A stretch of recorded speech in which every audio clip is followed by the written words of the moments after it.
Welcome, everyone. As most of you know, I'm Simran Malhotra. I'm a principal with Fahmy & Associates, and we are leading a multidisciplinary team for the preparation of the Downtown Watsonville Specific Plan. Glad to see you all today. I also want to note the meeting is being recorded and it's being live cast on Facebook Live. Carlos, would you like to announce how to access the Spanish translation, which is available during this meeting?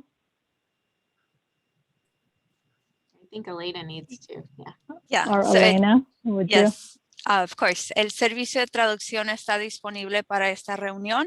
Favor de presionar el icono global que ve en su pantalla para poder escuchar esta reunión en español.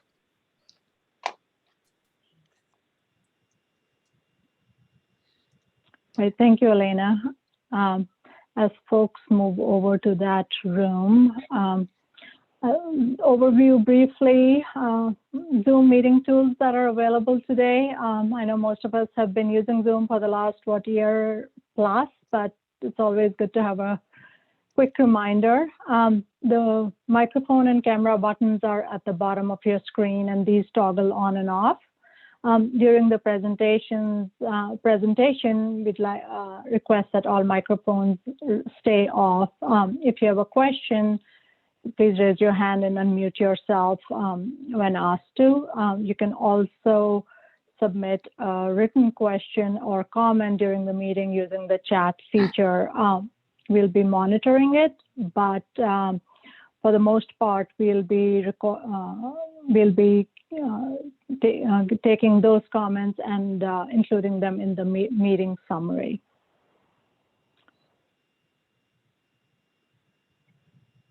If there are technical difficulties, please email Elena at the email address on the screen. We also request that the advisory committee members, if at all possible, keep their cameras on during the presentation and certainly during the discussion. The members of the public who are here today can have the option of keeping it on or off. And as I noted, chat is open. Feel free to share your thoughts in that. We'll capture these for our meeting notes. I'd like to start with introducing Susie Merriam, the Community Development Director, who's no stranger to you all. And Susie, would you like to introduce the staff team and also make some remarks? Sure thing. Thanks, Simran. Hello, everybody. We've got a lot of information to share with you tonight, so I'll make this super brief. During the last 4+ months since we've last met, our Downtown Specific Plan team has been hard at work studying historic resources, looking at our streetscape network, all of our streets, our existing buildings, and they've been developing ideas for how to improve our transportation network in and around the downtown and potential redevelopment areas. So super excited to share all of this with you tonight. We will be sharing all of this with the general public next Thursday at 5:30 it's a community meeting. And then we will also be opening up another survey to get feedback on the ideas that we share with you tonight as well. So just to introduce our city team that's helping run the meeting tonight, we've got Justin Meek. He's the principal planner here at the city and also the manager of the Downtown Specific Plan project. We've got Sarah Weichel, our assistant planner, who will be monitoring our Facebook page. Elena Ortiz, administrative assistant, excuse me, and Zoom wizard. And we've got Carlos Landaveri, who's our housing manager, who's also providing interpretation tonight. So with that, I will just thank you again for all being here tonight, and I'll turn it back over to you, Simran. Thank you, Susie. I also wanted to introduce some members of our team, some who you have met before and others who are new faces. From the RAMI team, we have Kelsey Hubbard, who is my right-hand person in running this project. And then on our team, we also have Sargent Town Planning, who are helping us with urban design, and they'll be writing the code. From that firm, we have Peter Bonderwall, who's a senior principal there, and Andrew Krisman, a senior associate. And then from Nelson Nygaard, who's helping us with all things mobility and parking, we have Megan Weir, principal, and Monique Ho, who's also a senior associate. Moving on to a roll call of the advisory committee. As I call your name, please unmute yourself and acknowledge that you're here. Jane Barr.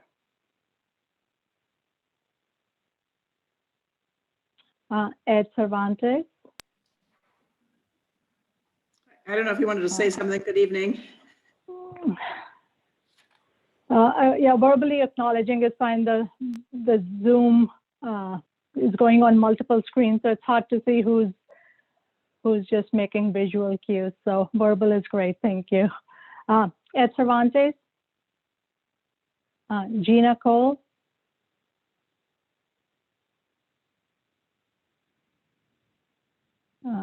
Maria Elena de la Garza.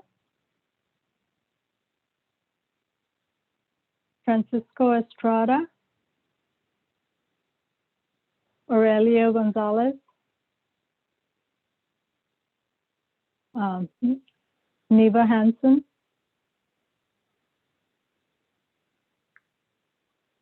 Felipe.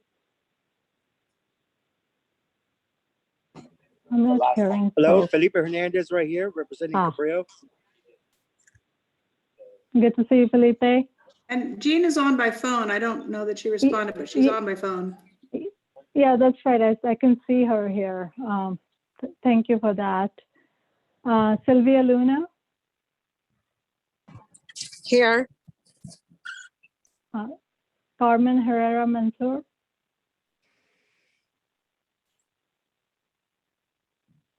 Sal Orozco. Ben Au.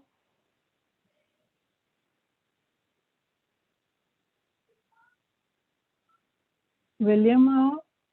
Here. Manny Rodriguez.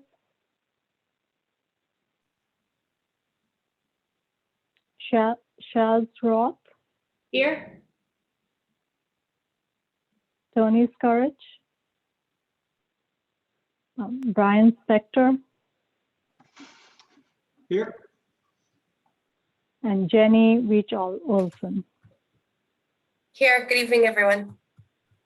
I hope. Oh, Thank you. whoops, I turned off. Thank you, everyone, for being here today. It's good to see you all. Very briefly, we have a lot to cover tonight. For the last several months, our team has been hard at work, and so we wanted to give you updates on the progress we've made. And more specifically, we wanted to discuss with you the character areas and the refinements we have made to that, and some concept plans we have developed for several catalytic opportunity sites. And then we also wanted to discuss concepts for the street and bicycle network. And Peter, Megan, and I will tag team throughout the presentation. And we'll stop at a couple of points for questions. And then we'll break out into small groups. So we'll have 2 groups of the advisory committee for more extensive discussions. And then we'll come back and regroup and share what was discussed in the breakout rooms. Before I start, are there any questions?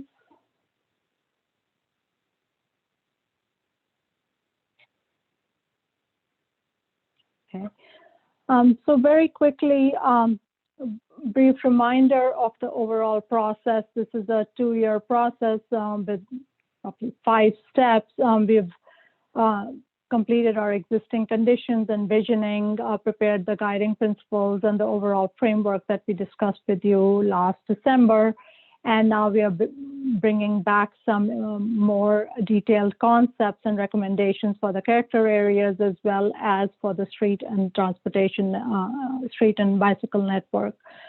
Following this, we'll refine those recommendations with your input and what we hear from the community next week and in the survey. And following that, we'll start preparing the plan with more concrete policy goals, policies, and the regulatory framework that needs to be a part of the specific plan. And we anticipate we'll be in review and adoption in roughly about a year from now.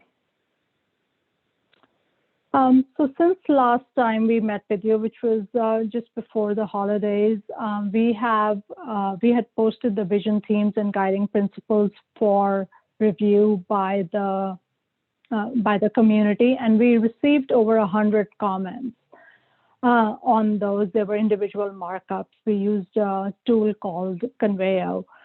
Based on those comments, there were revisions that were made to the vision and guiding themes, and I'll share those with you in a moment.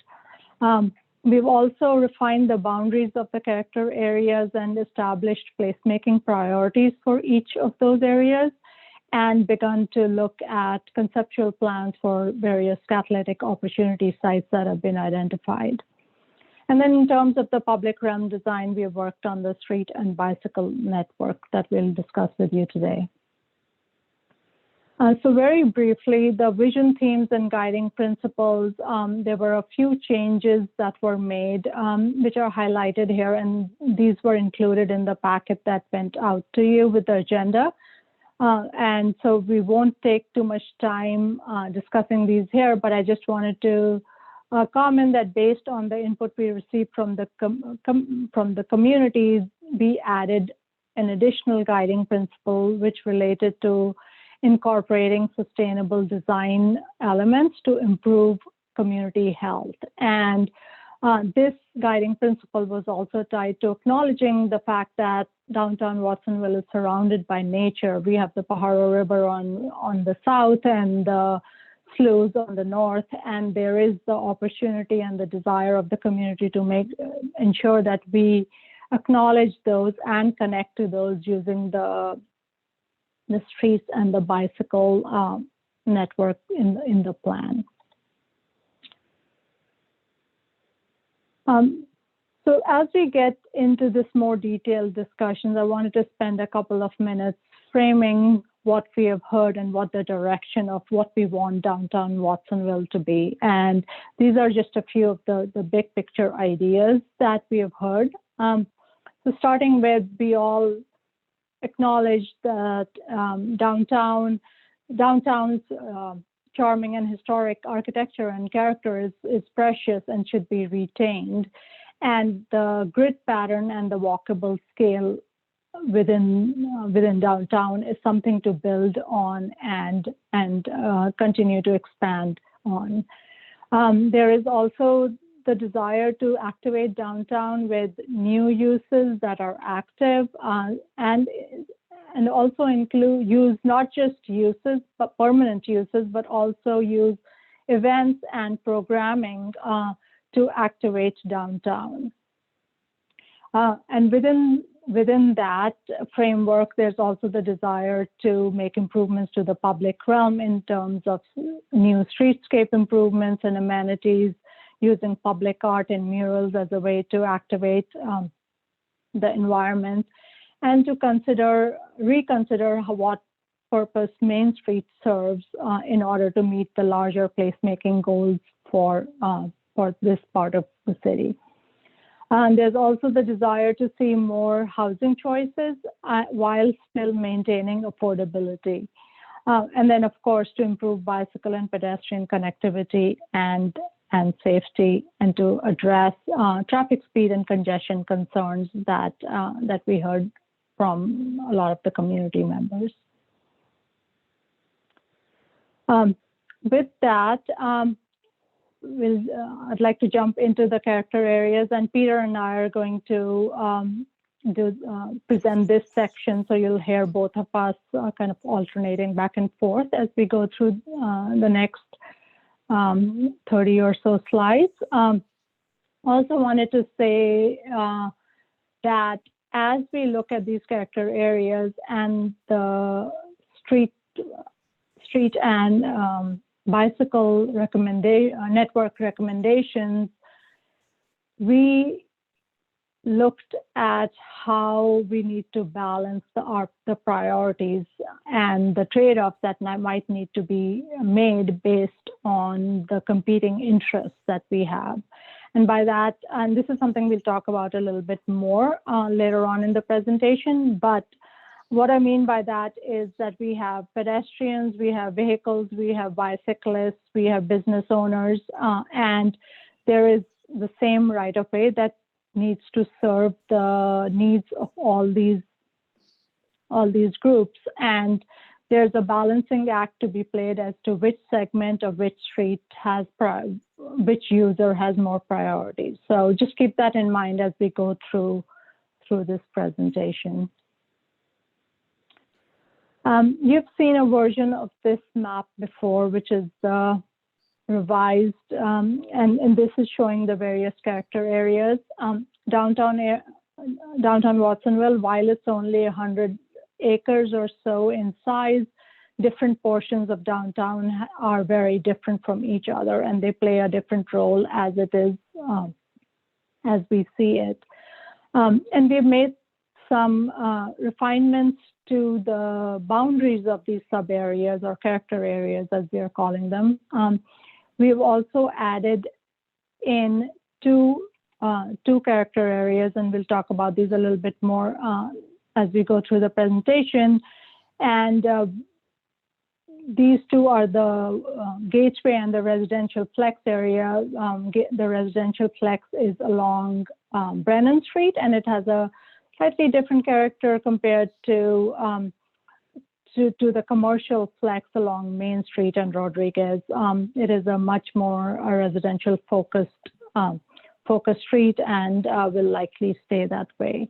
There's also the Gateway district from the south end coming from Pajaro, which has a different character, and we have some different ideas for that part of downtown. Moving into the individual historic, individual character areas, we have starting with the historic downtown core. The boundaries of this are, we have Main Street right through the middle, which is the historic source. This part of downtown is the core area within downtown, which has the historic fabric, the strong street wall presence already, buildings that contribute to the character, and where we anticipate seeing the most intense pedestrian and activity and active uses. The map on the bottom left shows where it is in context of the larger downtown, but it includes it's anchored by the Watsonville Plaza, includes Union Street, Main Street, and Rodriguez as its edges. The priorities for the downtown core is to continue to require active ground floor uses, retail and restaurants primarily, with opportunities for housing and office above. And then the public realm is unified with consistent streetscape recommendations and other improvements that we'll talk about later on in the presentation. The goal is that in this district, or this in the downtown core, we encourage and enable outdoor dining with providing more opportunities and space for wider sidewalks, street furnishings, and we can do that through parklets as well.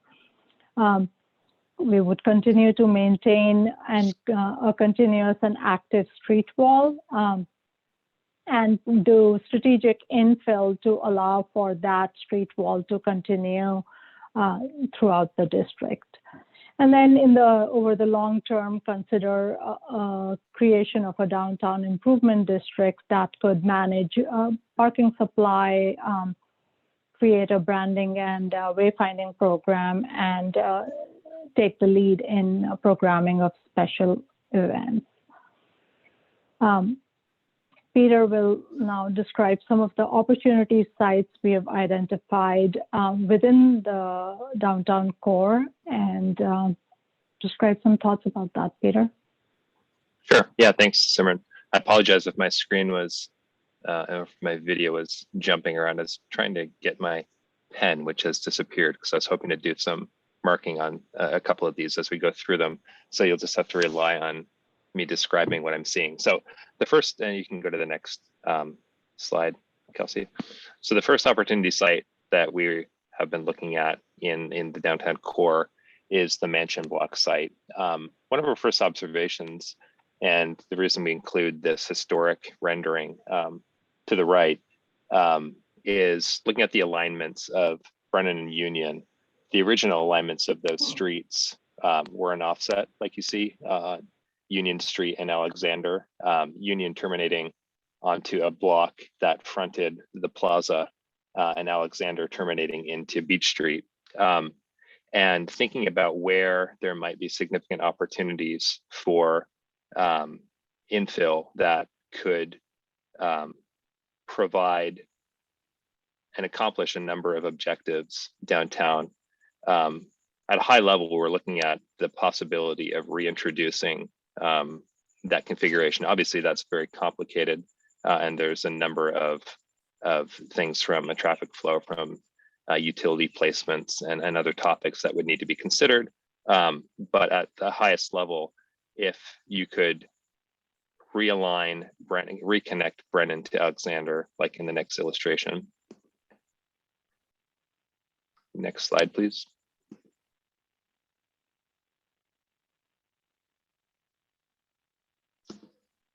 There we go. What you'd be left with would be a fairly large and significant opportunity site within the middle of that block that could accommodate a shared parking structure that could be utilized by all the businesses in that block and in the core. It would provide an opportunity for a new mixed-use infill project that could create and better define the Watsonville Plaza. And if you look at the images to the right, that could include sort of upper level courtyard space for residents. It could include ground level commercial spaces in support of the core, and then the spaces inside of the block. On the next slide, please.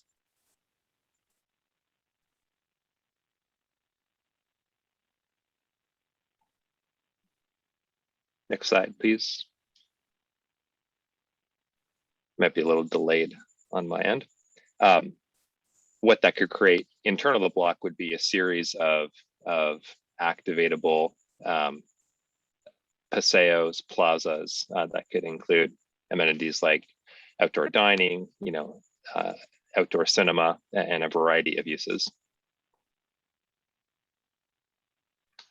And then I should note that in this scheme, the one building that we retain on that Flatiron shaped block is the Ortiz Deli building, which obviously had some historic significance.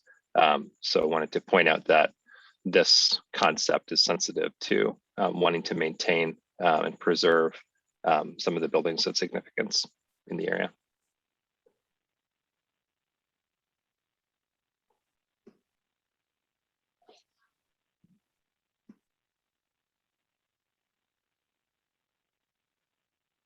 That's all I have on that piece.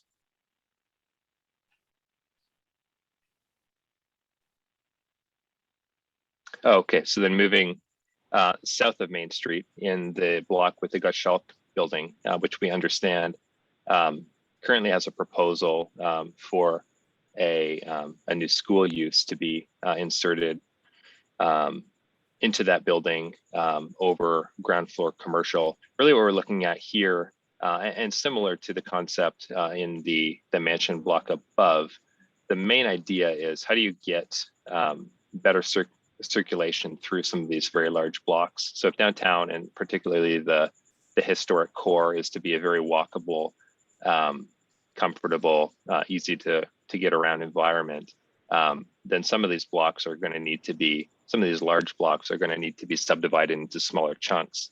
And that can be done through paseos and in some cases, new street connections. But in both of these cases, and what we're looking at on this Gottschalk block south of Main Street, the main idea is providing comfortable connectivity from the bus depot on the south side of Rodriguez up and through this block potentially. You can do the next slide, Kelsey, to the Main Street environment, which is really the there of your downtown. And in the future, that could also mean, long-term redevelopment opportunity, potentially replacing the CVS site on the corner. And similarly, that could accommodate shared parking structure that might be part of that redevelopment, which could provide significant new parking into the core.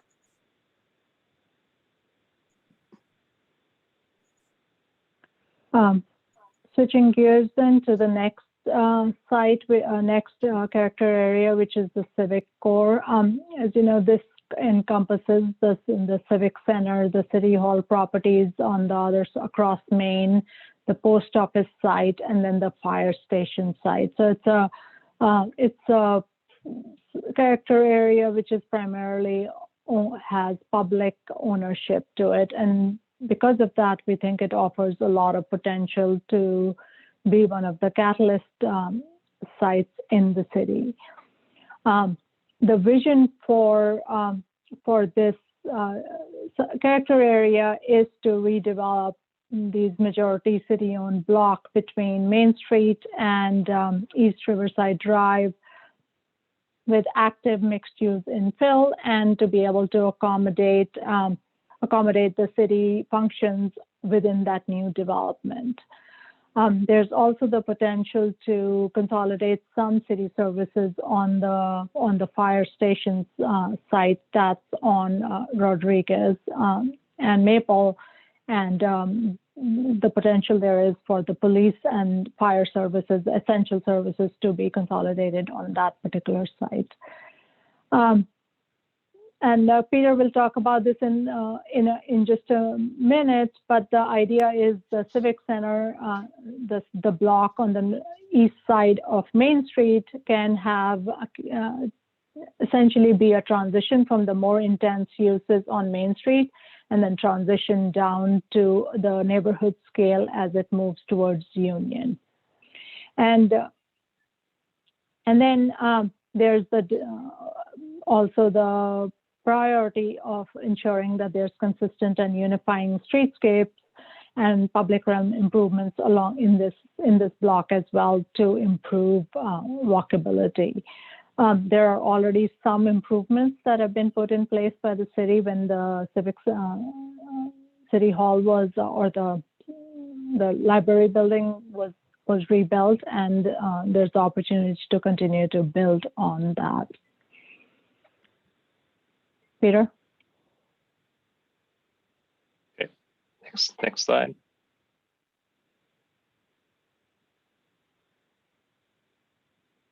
There we go. So these are the two sites, the two opportunity sites that we're looking at. First of all, the existing City Hall Civic Campus, where existing municipal services are. The police department is already there, or is also there, as Simran said, and we're looking at an opportunity to relocate that potentially to the fire hall site. And then a much longer term possibility to consider what would happen if the postal service building ever either went away or relocated elsewhere in the city. What might you do with that significant piece of real estate right in the civic core and significantly at the gateway to downtown? So on the existing civic center site, that could be infilled with a variety of types. What we're showing here are 3-4 story mixed use and or residential buildings over a single story podium. So with courtyard space above the parking lots, transitioning to smaller scale, neighborhood scale multifamily that would be more sensitive to and scale down toward the neighborhood housing on the east side of Union. And so those could be in forms that look a lot like houses from the street, but might include courtyards and larger or more intense pieces toward the back of the site. And then obviously if the postal service building and site were to become available in the future, then the main idea there would be to first insert new block and street network. So extending what we're calling, in this case, Central Street, south of Main, or west of Main, I'm sorry, down toward Rodriguez. And then, so basically having an alley between the existing civic parking structure and new development parcels along that new street. And then on the south side of that new street, whether that be one block or 2 blocks, basically could be filled with the same types of developments we're showing above.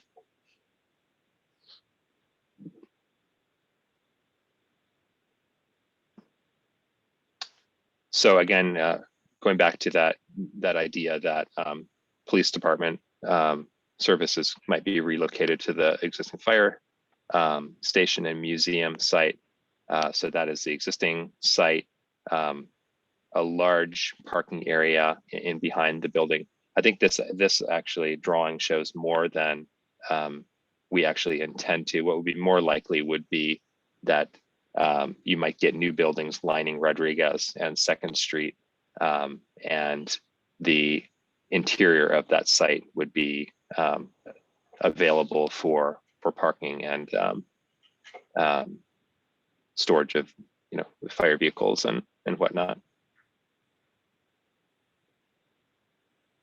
And of course, the civic parking structure across the street in Rodriguez would be available to support some of the new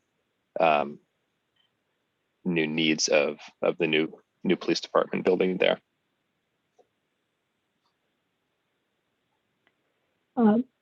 The next district we wanted to talk about was the Gateway District, which essentially is from the south end. We have Pajaro River here, and with the bridge coming across Main Street and Riverside Drive, which is Caltrans route running right through it. And this district, is a transitional district, and it gives us an opportunity to establish a gateway here, both in terms of what the building form is, but also in the public realm using signage and monuments of sorts to create that the entrance experience into downtown from the south.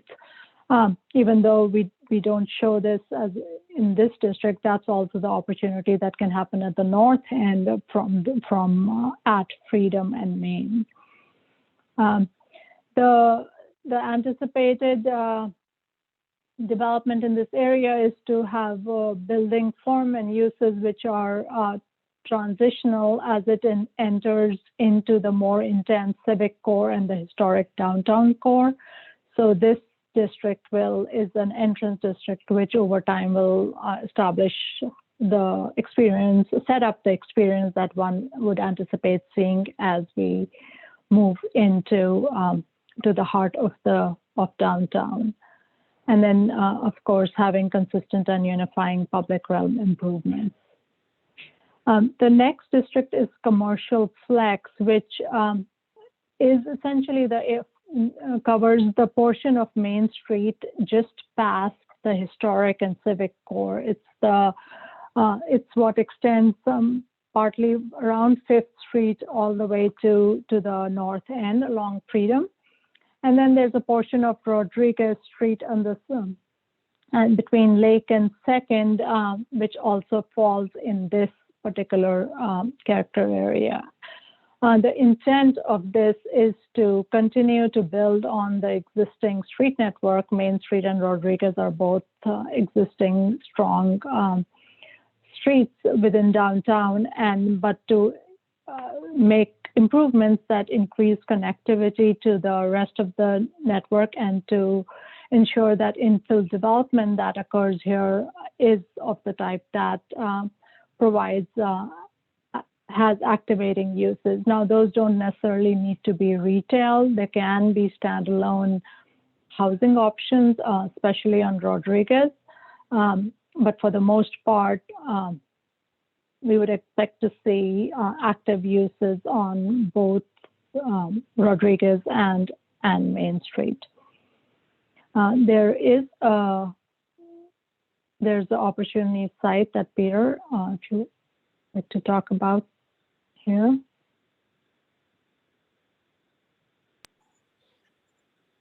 So the site that we were looking at here is the, I guess it's the former Ramos Furniture site. Correct me if it's still in business, but the notion here would be, I think if you could hover over that, Kelsey, just so people see the piece that we're talking about. So it's basically a 3-parcel site. Our first observation is that it's serviced by an existing alley on the south side, accessed from 5th Street. There's also a city parking lot off of Lake Avenue that almost connects, but for the rear portion of the Jiu-Jitsu buildings site, which looks to us to be fairly underutilized. There's a couple of sheds back there and some vehicular parking. Just to the south of that is a very, very nice paseo of the Women and Infants Center. Currently, it's not open and connected to anything interior of the block and is close from the street. But in the future, and anticipating, redevelopment of pieces of this block, there'd be an opportunity to connect to that space, and that could provide a very nice inner block circulation.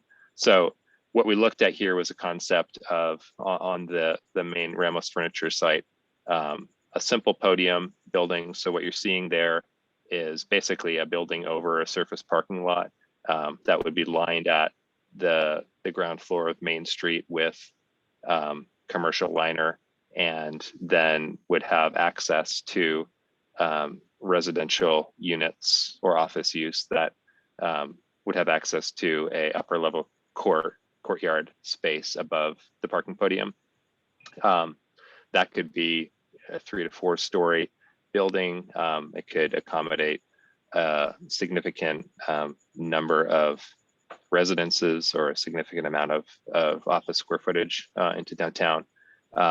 And then if the rear of the Jiu-Jitsu site could be reconfigured somewhat so that you could connect the alley and the existing parking lot, then you would have vehicular access and circulation through the back of that property that would provide access to the parking of the new buildings. And then we show just south of the Bank of America building, they have a second parking area that is fairly underutilized. So, and that 5th Street blends toward single family houses. So what we showed there is a neighborhood scale multifamily building, surface park. So you could imagine that being, a quadplex or a sixplex or basically whatever you can park there. I think we're showing a sixplex mansion apartment on that site. And the spaces, the building could look something like what you see on the right there. The courtyard space could look something like that image or something else. Before we jump to the next, we talk about the next character area, I thought we could pause for any questions. I see there are a few in the chat. Jane, you had a question about circulation. Do you want to unmute yourself and ask your question? And I can switch back to the. I'm trying to remember what it was, sorry. Yeah, I think it It was was about. the I think need it was for answered. circulation behind former Gottschalk's building. And then it would take away parking. And what I Yeah. just said is we're looking at circulation from the parking lot to Main Street and possible future structured parking and redevelopment of the parking lot itself. So if you do structured parking, that would solve that issue. It also presents the opportunity to do housing on top of that as well. Yeah. Just like you're looking at here. And then I did commend you on the civic court changes to the best opportunity to refine the downtown, I think. And that's one of the most important projects. And on that circulation of the Gottschalk block, you know, in near term, we think there's still near term opportunity to provide nicer, better circulation through that site. And as the school is working out their plans and working out their drop off and pickup situation, there's probably an opportunity to reconfigure in an efficient way that shared parking lot, and even just simply create a nicer way to walk along the backside of some of those buildings through that area with simple, you know, near-term improvements to that parking and drop-off area that could also provide access through the block. And then if there's an opportunity either through Gottschalk building or through another of those small buildings next to it to punch or create a passage between Main Street and the interior of the block, we think that could be a benefit to downtown. I have a question. Aren't those back parking areas owned by two different owners, and would that require eminent domain then? I'm not an expert on the ownership pattern of those. I would hope that it could involve cooperation over eminent domain, and that would be, you know, one of the strategies that this plan is hoping to promote and enable. I believe it's one owner. Yeah, it's a very odd Okay. shaped property, but most of that parking lot is under single ownership.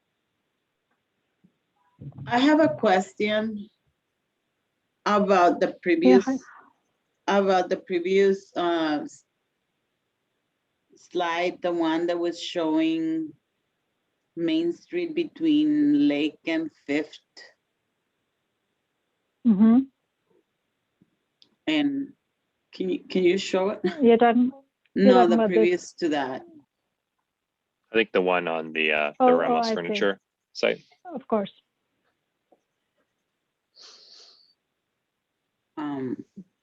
So that one. So what are we looking at right now? So the let's say the orange part, is that the west or the east side Yeah.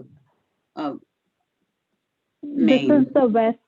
This is west of Main. This is the Bank of America building and its parking lot.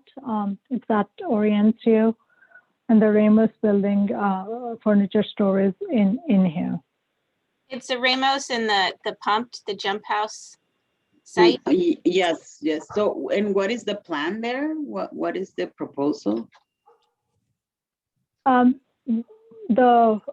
We think that this site has the potential of helping revitalize downtown, and to that end, what Peter just described is an infill project which proposes retail and active uses on the ground floor and residential uses above.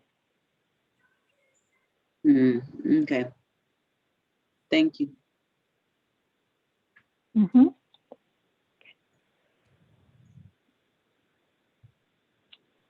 The next district is the residential flex district, which is along Brennan Street. It's the between Lake and Freedom on Brennan, and this portion of downtown is for the most part residential, uses on the east side with some conversions from to commercial uses. So there are some commercial uses within residential structures. And then there's some commercial, standalone commercial uses on the west side of the street. The priorities for this part of downtown are to provide new housing choices, and these can be either standalone projects or these could be vertically mixed use infill. And the way Peter described and showed images in the civic core, that the intensity on Brennan is higher, while on the west side would be higher, which is the side towards Main Street, but on the east side, which is what's adjacent to the residential neighborhoods, we want to ensure that there's compatibility, so there would be a transition down to the scale of the surrounding single-family neighborhoods.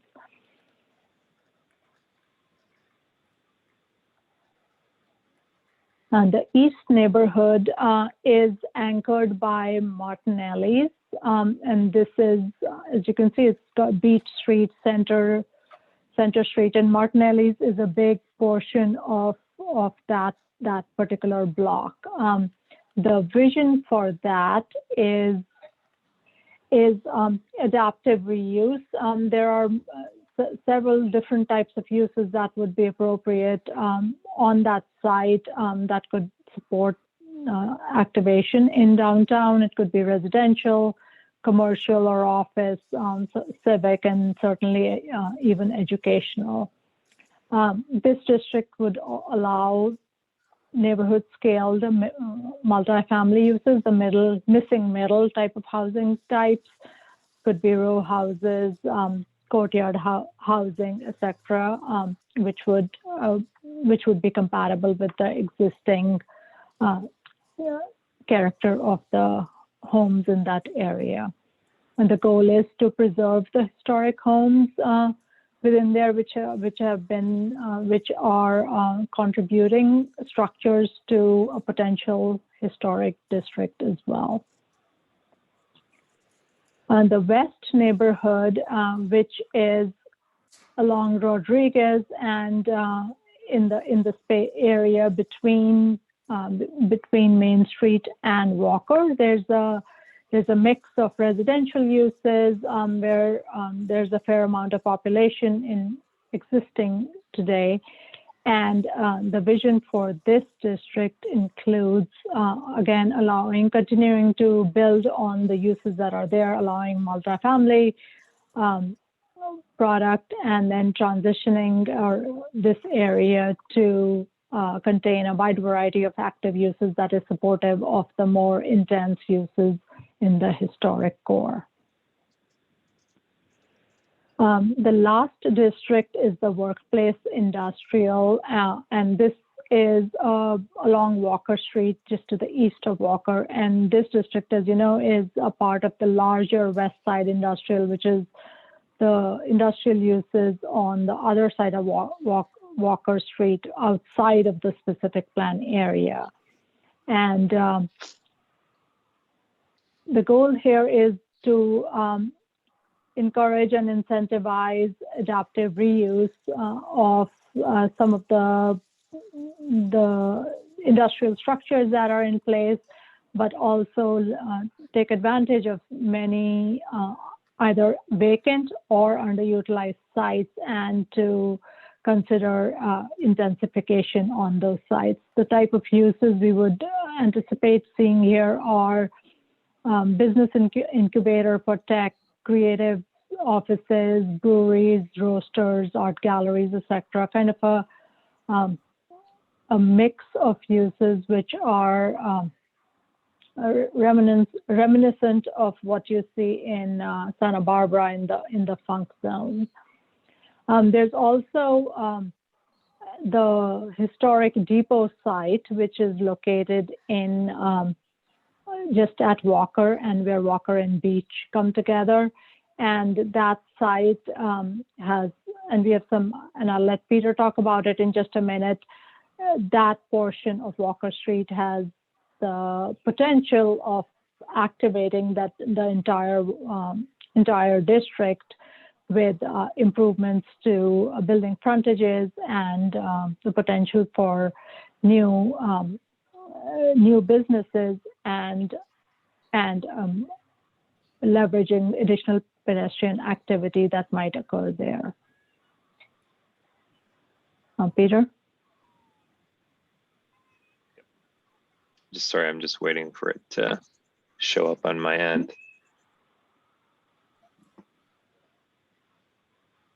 Can you? No, I'm still, there we go.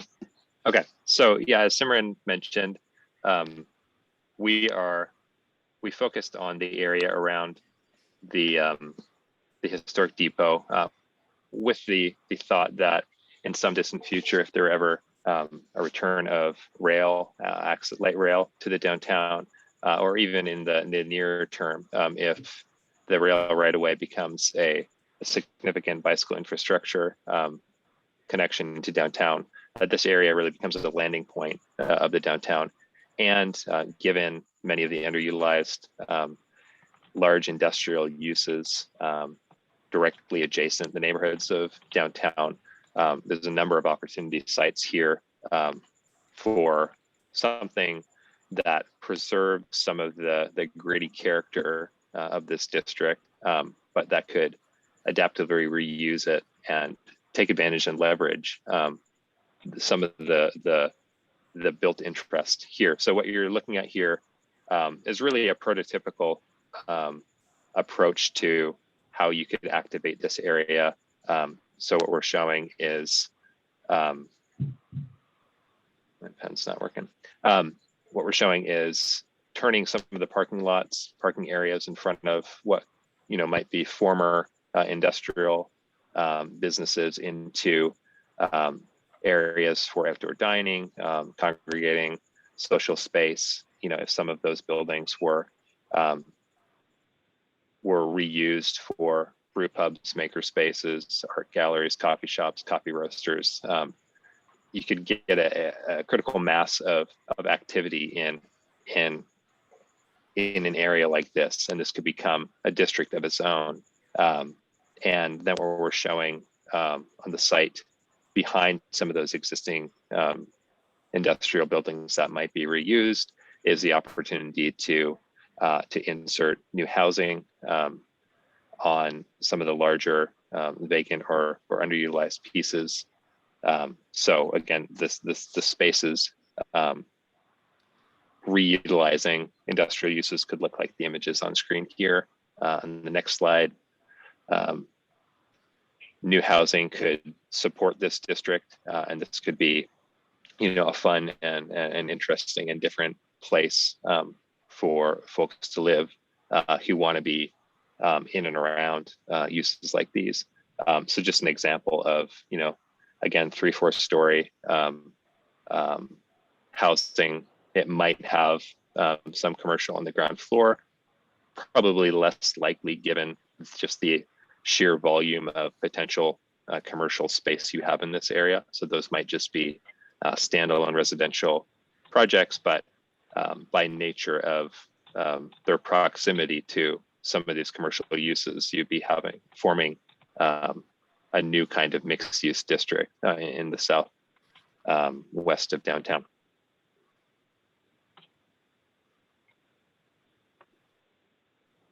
I think that's it on this one, right? Yeah, I switched to the next, Peter. I right, think there's a lag. Right. So yeah, sorry. So then in zooming out, you can see how applying these same types of prototypical interventions to other sites in and around, again, focused around the historic depot, but potentially expanding over time as some of the industrial uses might shift out of this area or elsewhere in the city. This could really start to become its own very vibrant alternative district in the downtown, and could accommodate a lot of new infill housing. So the main opportunity here is just the sheer volume of either vacant or underutilized land that you have in very close proximity to the downtown core, making it a good candidate to consider for insertion of new housing.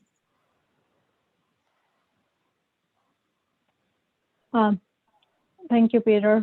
Before we move to the next section, I'd like to see if there were any questions.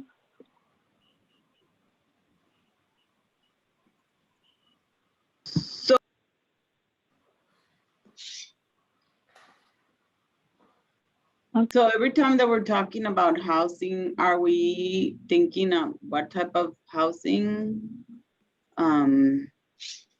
Or is that something that is still to be defined? Or, I mean, this is a work in progress, I understand that, but. Yeah, Carmen, you raise a good question. We are right now talking about housing in general. As you know, the city has an inclusionary housing component, so a portion of every housing project will have affordable housing component to it. We are still working in the specific plan. The city is still considering if there should be additional requirements. We're working with our economist on our team to see how that affects feasibility of projects. So that is something that is to be determined in more detail as we go through this process. In a future meeting, we'll be bringing in some more information about that. Because the point of doing this is that you don't have to just stay with whatever policies that are available, but that the community can determine that there's a need for something different. And so it's not just about affordable, because affordable is it may not be affordable for us, for people in this community. And so we need to talk about low-income housing and make, so make sure that we're not excluding people and that we're not promoting gentrification and displacement. So. Thank you, Carmen. Any other questions, comments? Yeah.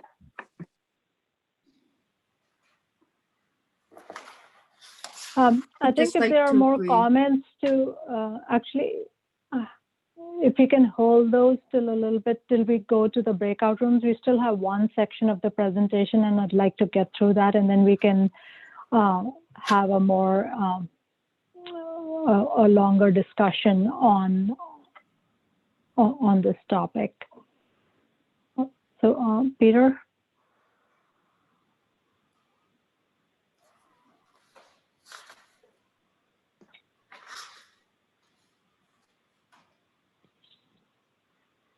Yep, so just a reminder again of the various character areas and the overall organization of downtown as we're currently considering it.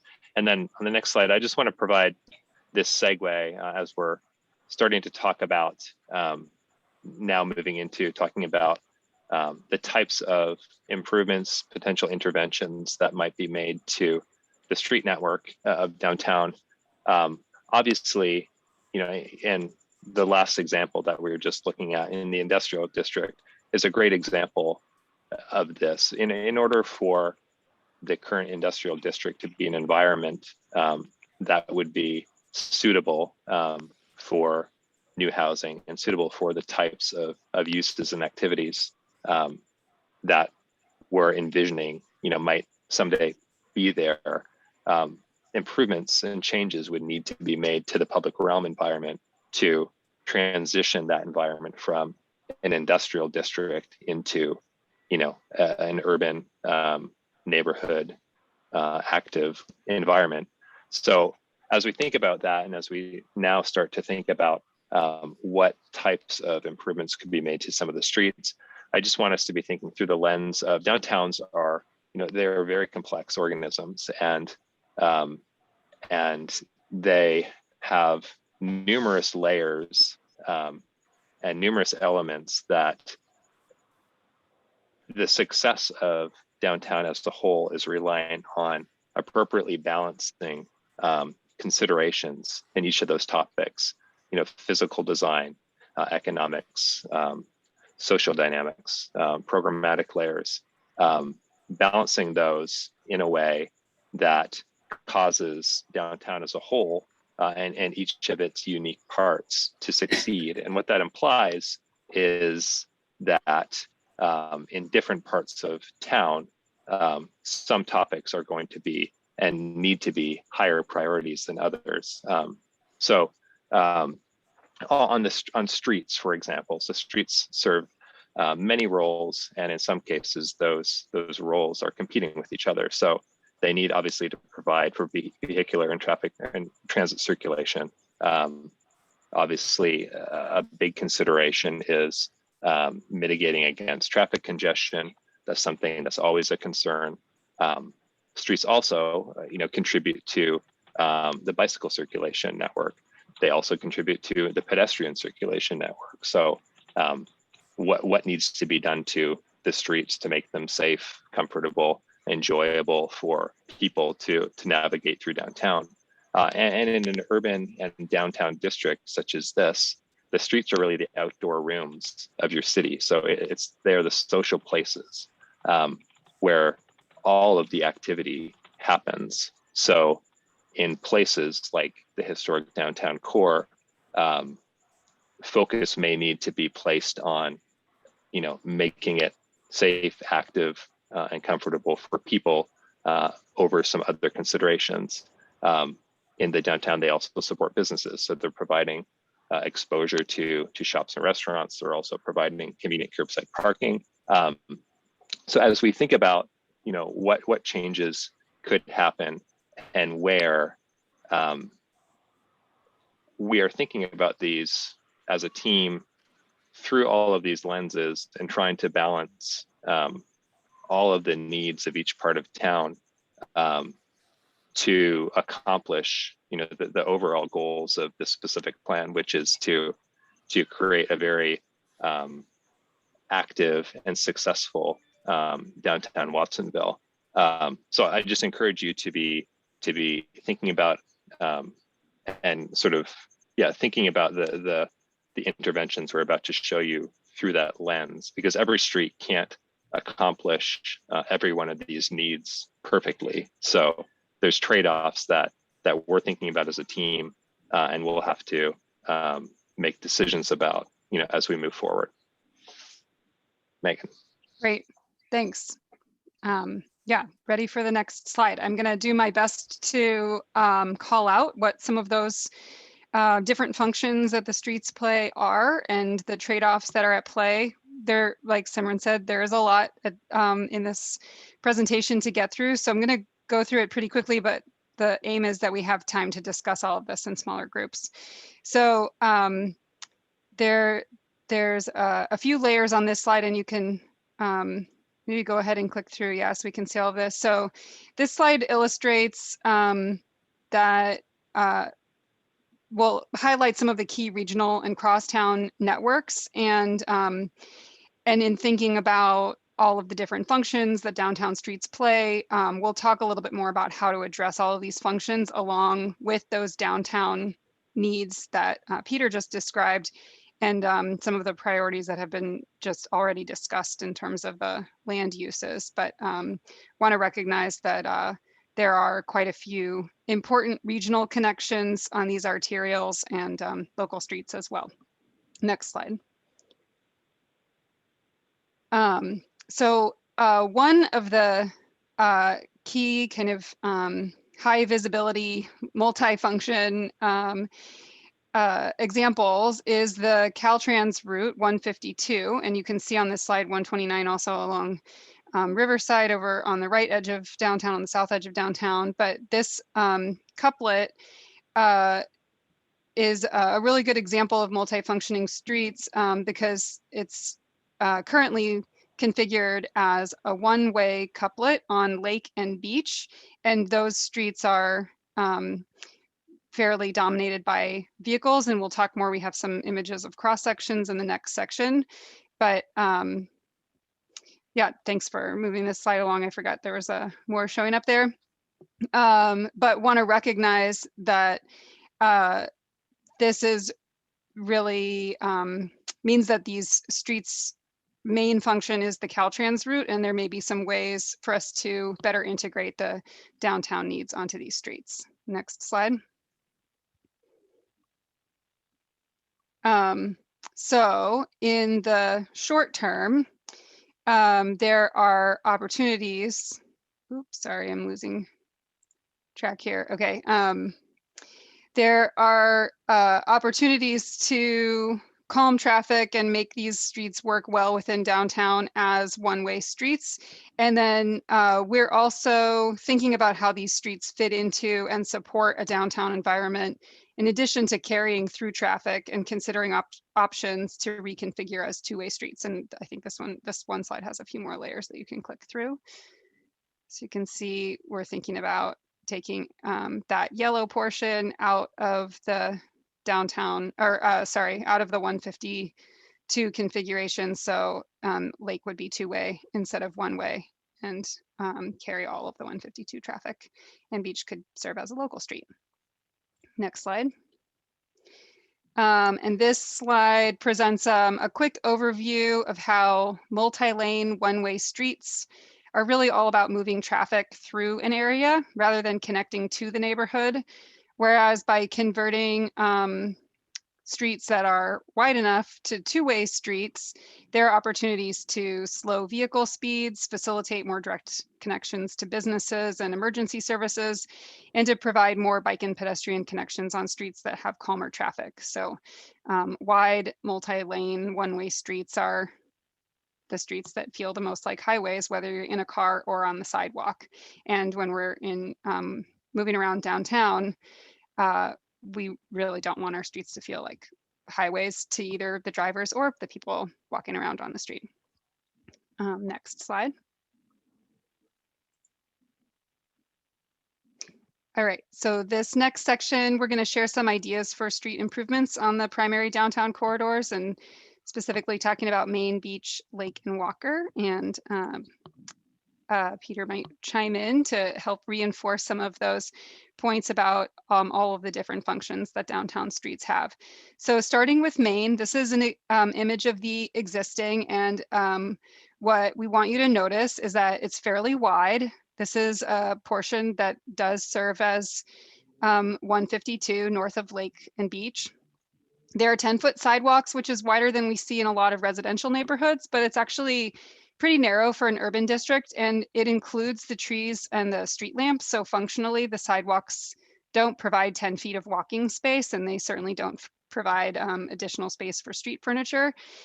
So there's a lot of opportunity to refocus on pedestrians within this right-of-way. And then again, as we were just discussing with the 152 couplet circulation, there's an opportunity if we consolidate, if we consider what it would take to consolidate the eastbound that currently travels along Beach Street, the eastbound portion of this little 152 loop onto Lake by making Lake two ways, then part of Main Street no longer has to carry the south connection to Beach Street, and there's a little bit of additional room there. And even before there's any reconfiguration, it's also an opportunity to recognize that the only part of that block on Main between Lake and Beach that needs to serve state highway volumes is the southbound lanes, whereas the northbound lanes are only local volumes because you can't travel from Beach to Lake on Main because Beach is only one way. So starting to try to kind of pick out what are the absolute essential functions and some of the operational needs and considerations when it comes to vehicle access, and how can we strike more of a balance between the operational needs and the downtown downtown streets and what we want it, how we want the downtown environment to function. And so this is one example, Main Street short-term, where we could reduce the vehicle right-of-way because that northbound lane doesn't need to carry state highway traffic volumes, and use the additional space to expand the pedestrian realm and to build parklets in adjacent to the sidewalks. So there's more walking space on the sidewalks and more seating and planting space on that at the curb, and still maintain parking to serve easy access to this commercial core. Next slide. And then this is how that might evolve in the long term. The main differences being that we could formalize some of those short-term design changes, more landscape and more pedestrian connections, and look for opportunities to reinforce mid-block crossings and shorten crossing distances and so on. Next slide. And this slide just shows a summary of what we just went over, so I won't stop to read everything on here, but this is a good recap for folks that are taking a look at this presentation outside of this meeting. So then we've got a few similar slides on beach. So starting with the existing conditions, but this section of beach is looking up Beach Street from Main, I believe, and it's part of the two-way couplet, which currently includes two 16-foot wide eastbound lanes, which is very wide for an urban district. It's even very wide for a completely grade separated highway. 16-foot lanes is a lot of width. It really favors trucks and high-speed vehicles over pedestrians and other people who are moving around without a car. So not what we've been talking about when we're thinking of how we want downtown streets to function, but a lot of potential. So this slide shows a short-term option.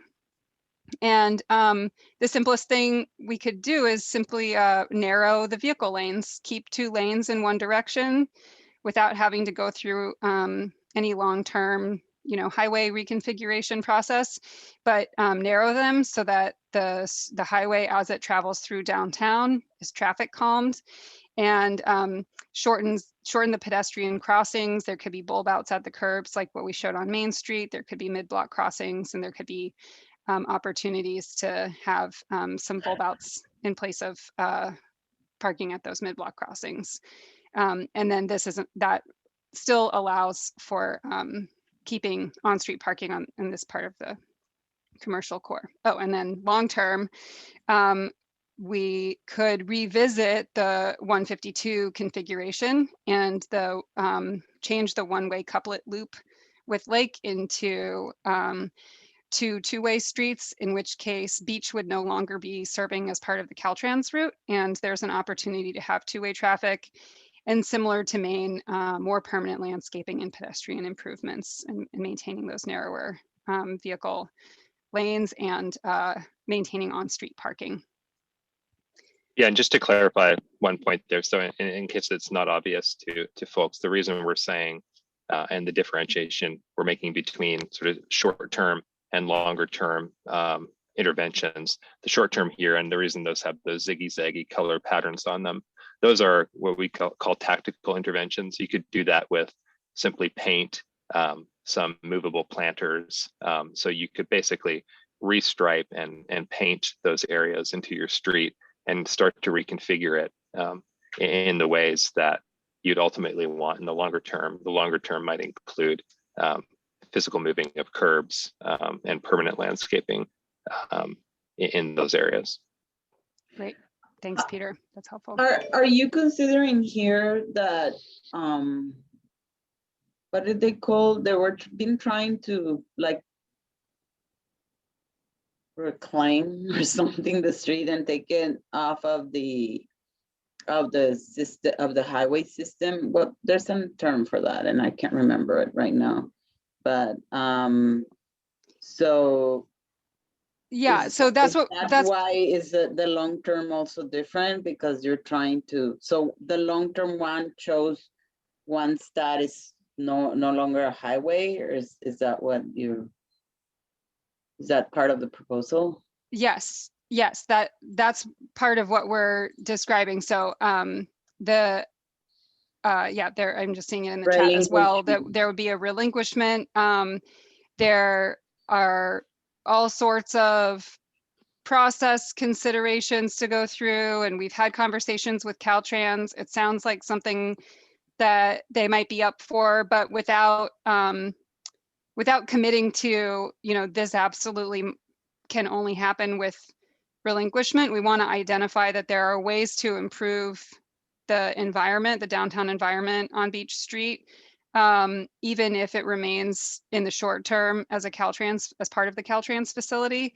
But if there is relinquishment, then what you see illustrated on this slide, where there's two-way traffic, which is why we have the arrows, probably don't need to paint the arrows on the road, but to emphasize that there's two-way traffic on Beach in this image, there could it could be serving as a local street. To do that, the relinquish is a must.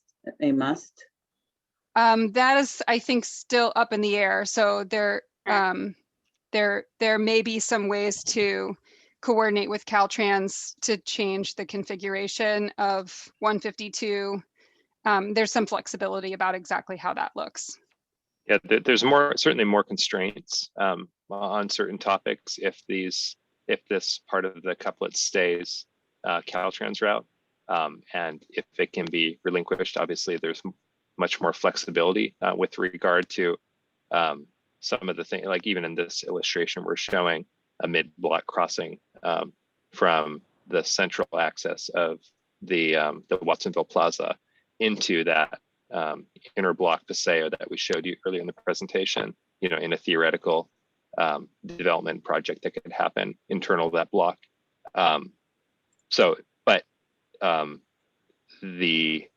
For example, the topic of could one of the northbound lanes between Lake and Beach be eliminated because it's not actually part of the Caltrans route, that in and of itself creates quite a bit of flexibility with regard to what can be done to improve and enhance the pedestrian zone on both sides of the street.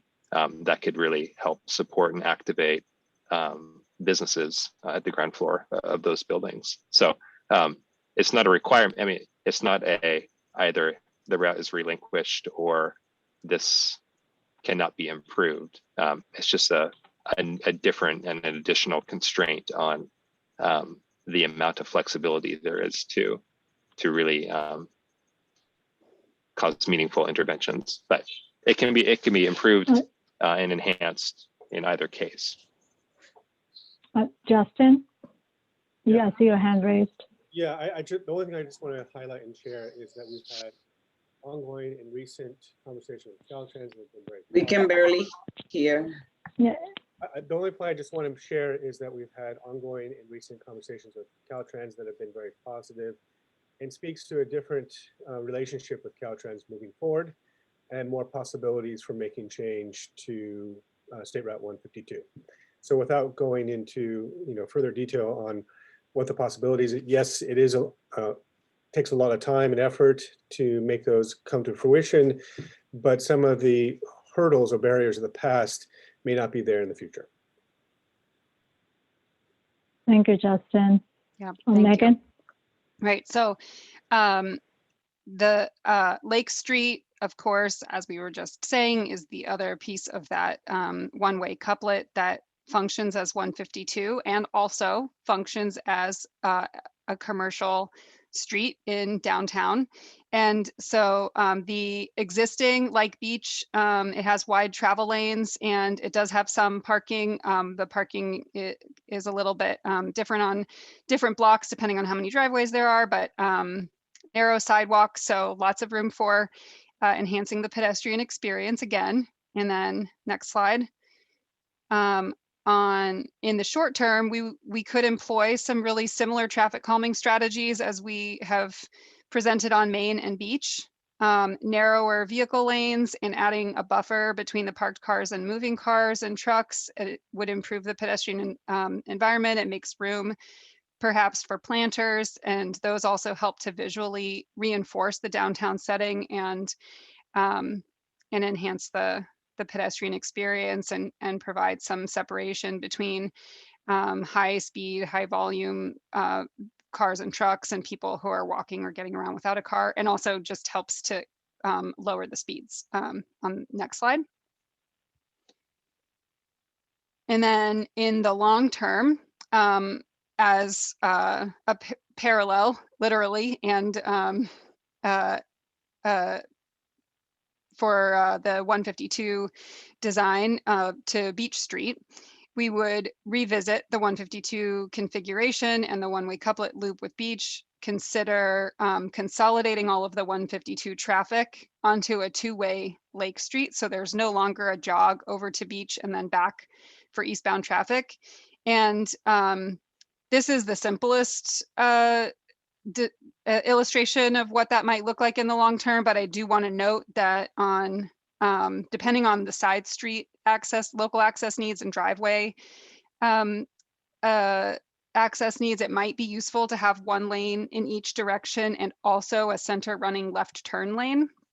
And especially on the blocks where there are a lot of driveways, there's not a lot of parking on the sides with driveways. So there may be opportunities to consolidate parking to one side without reducing the overall supply of parking on Lake very significantly, and then use that extra space to accommodate a center running left turn lane. So just thinking about both, the balance between traffic operations on a Caltrans facility, and the local downtown function, the outdoor rooms, the commercial access, wanting to be able to park your car and visit downtown businesses. Next slide. So again, this is one of those quick summary slides that you can take a look at if you revisit the presentation. And then we've got Walker. So a few key points for the existing conditions on Walker. The sidewalks are very narrow, and as are the bike lanes, and the vehicle right-of-way is really dominated by truck access. So there's some opportunities to rethink the design and reinforce other users and to make this really serve as a connecting street to the mixed industrial district that Simran and Peter talked about earlier. Next slide. So we're skipping straight to long-term here because we know that this street has already been identified as part of the Monterey Bay Sanctuary Scenic Trail, and want to note that this image is from some earlier planning documents that are not part of the downtown plan. And so this is just one potential illustration, not necessarily a diagram of our recommendation, but the emphasis here is that Walker presents an opportunity to expand a continuous regional network, and the specific design could change to dedicate more space to pedestrians and bikes. So for example, depending on the development along Walker, there may be opportunities to accommodate parking needs off street. And if so, then there could be more right-of-way between, the building edges to have additional space dedicated to pedestrians or bikes, or to have a separated path instead of on-street bike lanes. Next slide. And then quick overview of other downtown and neighborhood streets outside of the primary arterial corridors. There are, of course, many streets that tie downtown to the surrounding residential neighborhoods. And each street has a slightly different mix of overall dimensions and on-street parking and civic and commercial uses. And so the design recommendations will all vary a little bit here and there to accommodate those needs. But the approach for these streets is to address the pedestrian needs, maintain residential parking, identify opportunities for off-street commercial parking, build traffic calming designs directly into the streetscape so the streets serve as meaningful bike connections, and bring an all ages and abilities network into the downtown core. And we'll talk about that more in the next set of slides where I'm going to describe the bike improvements. This slide is a really perfect. This slide is a quick primer on bike route labeling conventions. So some of this might be very familiar to some of you, and it might look like a code to some of you. So I'm going to move from the bike path in the top left corner. This is a separated multi-use path, also referred to as a class 1 facility. Moving counterclockwise, sort of in order here, we've got class 2 bike lanes, which is an on-street lane. This comes in varying widths and sometimes with a painted buffer, but generally on the same level as vehicles, but separate dedicated space. To the right, we've got the separated bikeway or cycle track, which is referred to as a class 4 facility, and this is more substantially separated than a bike lane. Sometimes it's grade separated at the same level as the sidewalk, or sometimes, as in the photograph here, it's buffered by parking, so it's on the same level as the street, but not adjacent to moving vehicles, buffered by parking or planters, or any other kind of vertical designs. And then finally, in the top right corner, we've got a bike route or class 3, which comes in many forms and most simply just refers to a designated bike route that shares the right of way with vehicles. And I'll talk a little bit more about how those can be designed in the next couple of slides. Next slide. So this is the existing bike network, and want to make note that the solid green lines on this map are designated class 3 bike routes, but are not marked on the street with signage or pavement markings. And the dashed green lines indicate class 3 streets that are class 3, part of the class 3 bike network or bike routes that are marked with sharrows. So in case it's hard to read at this scale, the legend there. And the key takeaway here is that the existing network is mostly the north-south bike lanes on Walker and Rodriguez, or unmarked shared right-of-way on high-speed, high-volume streets that are also Caltrans routes. So lots of room to enhance the bike network in the downtown core. And next slide shows our proposed bike network. So what we're trying to accomplish here is looking for ways to connect the citywide bike network to the downtown core, and to establish comfortable north-south and east-west connections within this area.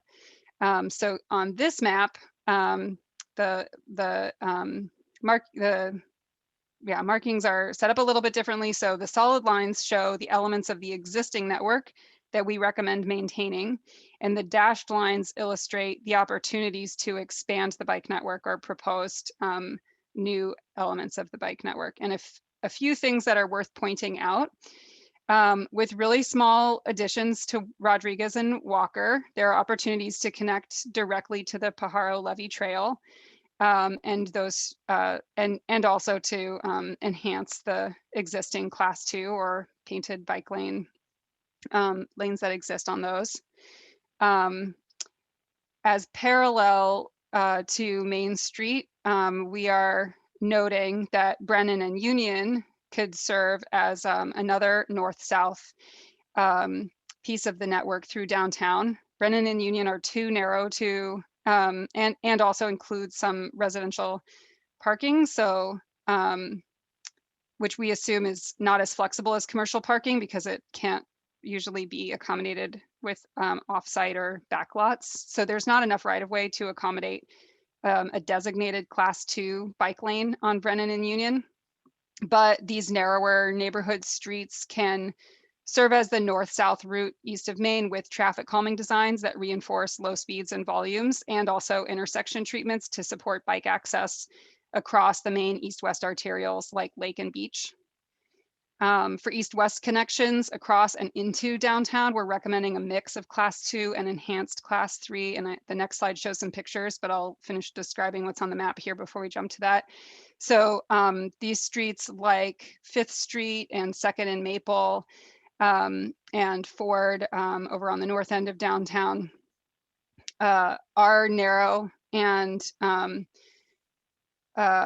let's see, I wanted to oh yeah, so for the most part, the only way to add class 2 dedicated lanes on streets with the existing right-of-ways is to remove parking. And that's easier to do on blocks that have off-street parking, but it's more intrusive on streets with residential land uses. And so you can see here that on 5th Street between Rodriguez and Brennan, we're identifying an opportunity perhaps for a dedicated bike lane.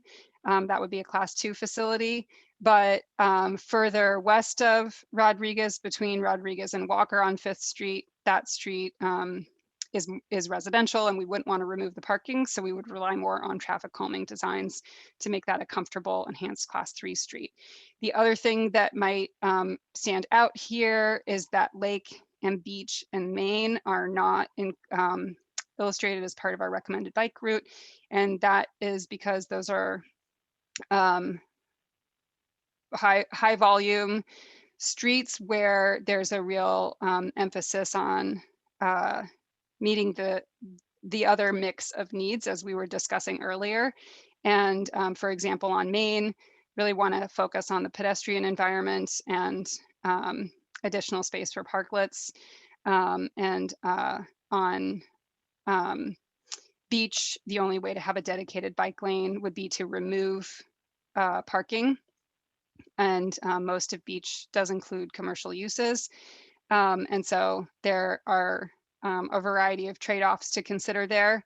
But we do think that with the traffic calming designs on parallel streets, we can achieve the downtown connections that we're looking for within the bike network. And then one more thing about this map that I wanted to make note of, we highlighted one opportunity to enhance the Rodriguez bike lane on one block between Lake and Beach, where you can see that dashed yellow line or orange line. And that's where we think there may be enough space to expand to a class 4 bike lane with some additional buffer. So an opportunity to further separate people who are riding bikes from moving vehicles where the right-of-way exists. And we would also focus on intersection treatments throughout so that the bike lane really functions as an integrated and connected network as opposed to a series of short segments. And then the next slide, I know I'm going through this really quickly, but I do hope that we have time to discuss.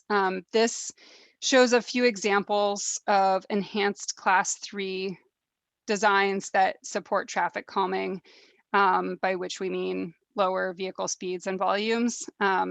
So thinking back about that map and where the dashed green lines are, where we're recommending class 3 bike routes, we don't just mean people should be brave and throw themselves into the mix with vehicles. We mean that the streets can really be designed in a way that keeps cars moving slower, closer to the same speed as people move on bicycles, and generally makes the experience feel much more comfortable for people riding bikes. And I think that gets us through this main content. Yes, thank you, Megan. Before we move to the next part of our meeting, which is the discussion in breakout rooms, I wanted to see if there were any questions that the members of the advisory committee had on this portion of the presentation.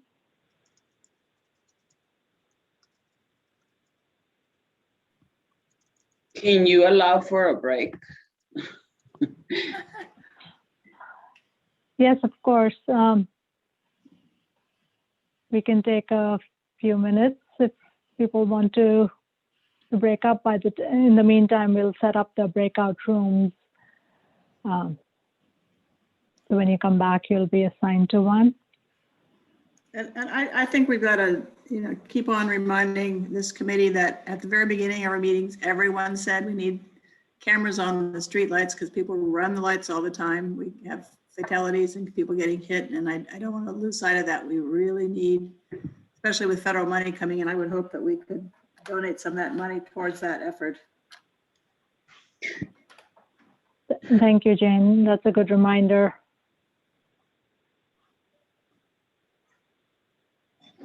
Okay.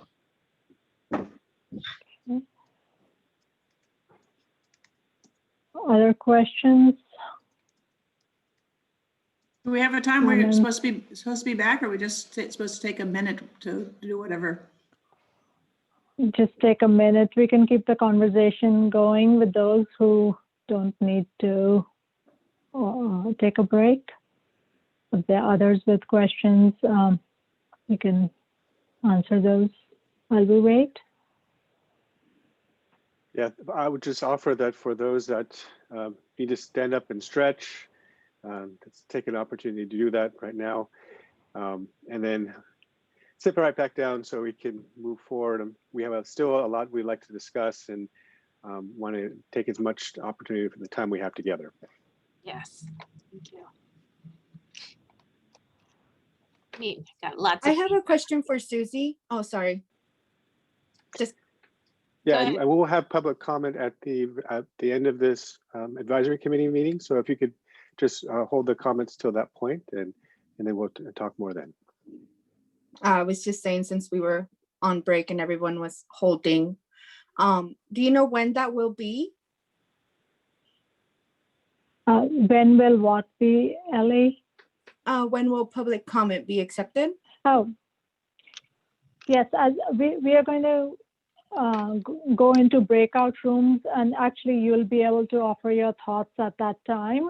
We'll have 2 breakout rooms for the advisory committee, and the public or members of the public will stay in the main room and be able to ask questions and offer their comments at that time. So very soon. And then there'll be formal public comment after we come back from the breakout rooms and do report backs. Okay, thank you. Of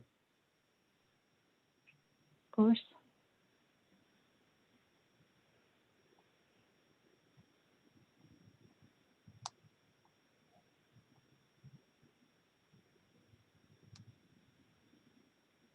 Elena, while we are waiting, are the breakout rooms generally ready to be assigned as soon as we go over instructions? Great. Thank you.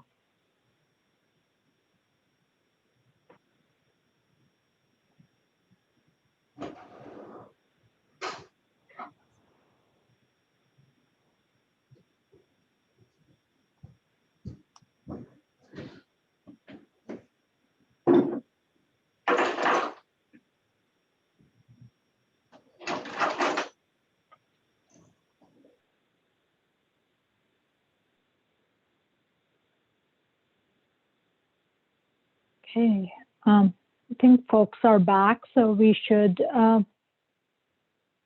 keep moving. I know we have, we're a little bit behind schedule. So we have, we want those breakout rooms to be open-ended to some extent, but there are some direction that we want from the advisory committee, and those are tied to the questions on the screen. We want to hear from you if the placemaking priorities that have been identified for each of the character areas are the right ones, and if we are missing anything. So please share your thoughts. And then if you have any specific feedback on the opportunity side concepts that have been presented, we'd love to hear those as well. And then with regard to the street and bicycle network, the question we want to pose to you is, does the proposed network balance the desired priorities that Megan and Peter talked about earlier on? And if there are other opportunities we should explore with regard to where these type of facilities could be provided within downtown, or how they could connect to the larger network. So what we'd like to do now is move to the breakout rooms. You will all have annotation enabled, so you will be in each group we'll have a facilitator and a recorder, and we'll be able to mark on maps, and everyone has a copy of the presentation, so we can pull up any of the slides and take notes on those as we go through the discussion. There is the annotate toolbar, which you can use the pencil tool to draw with. And you can also type directly on the screen using the type tool, which is a part of the annotate bar. Simran, I just joined a second time for my computer. So I might need to get put into the breakout group twice, just so that I have the presentation on as well. All right. Sorry. Elena, would you, no worries. Elena, would you make sure Peter is in? Both of me are in my breakout Both group. of Peter. Thank you. Simran, how much So time we'll, do we have for this? yeah, we should have about 30 minutes in the breakout groups. And what I'd like each group to do at the outset is identify somebody who reports back. And since we only have 3 groups, I think when we get back together, I want to do a 1 to 1.5 minute report back from each of the groups, and then we'll go into public comment. So 30 minutes. We'll be back here at 7:45, and Elena will send out a 10-minute and a 5-minute reminder as time goes by really fast.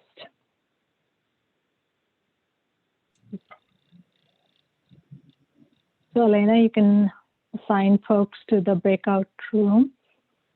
The members of the public will stay in the main room. Okay, I'm ready whenever you guys are. Ready? All right, here we go. Yes. Have Thank fun. Yay.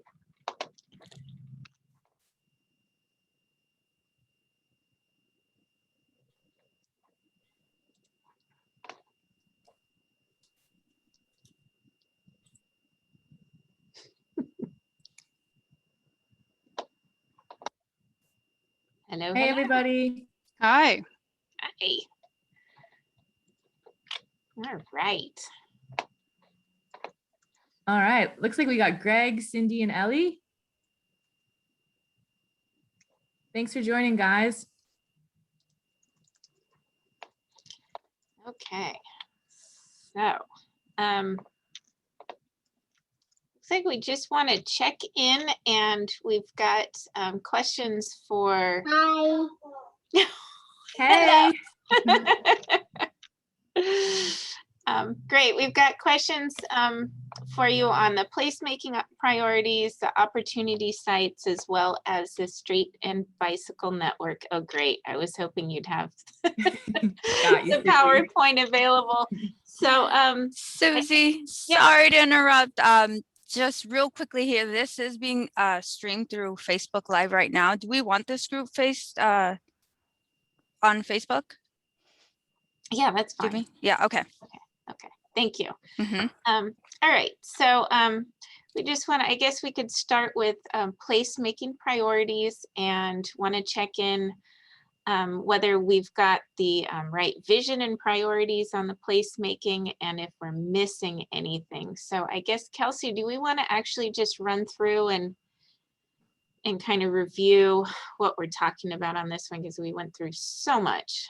I know, so much material. Definitely do a quick. Okay. Okay.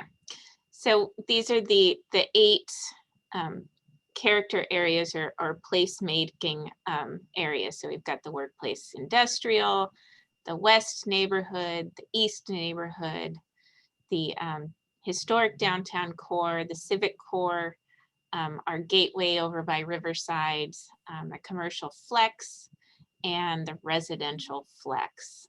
Is there anything that y'all think is missing? Does this sound about right when you think about these neighborhoods, that they kind of create their own little character area? Any thoughts?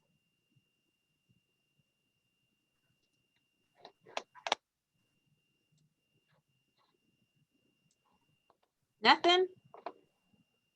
Yeah, not. Is my mic on? Yeah, I can hear you. Yeah, I guess not so much on the areas and how they're described. Okay.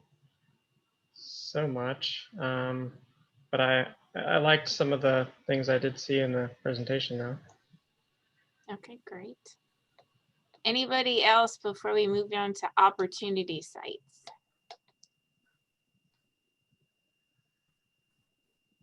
Okie dokie. All right.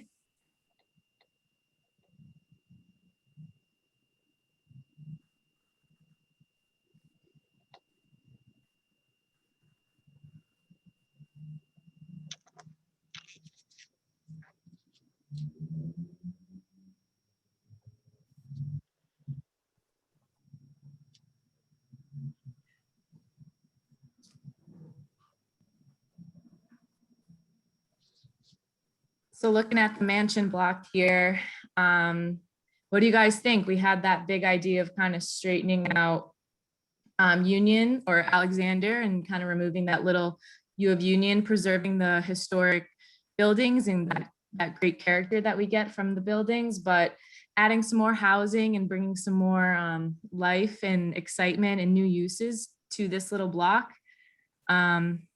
Any initial thoughts, ideas, big or small, yes or no, right or wrong? This is crazy, or this is interesting, or this is exciting, or what are you thinking?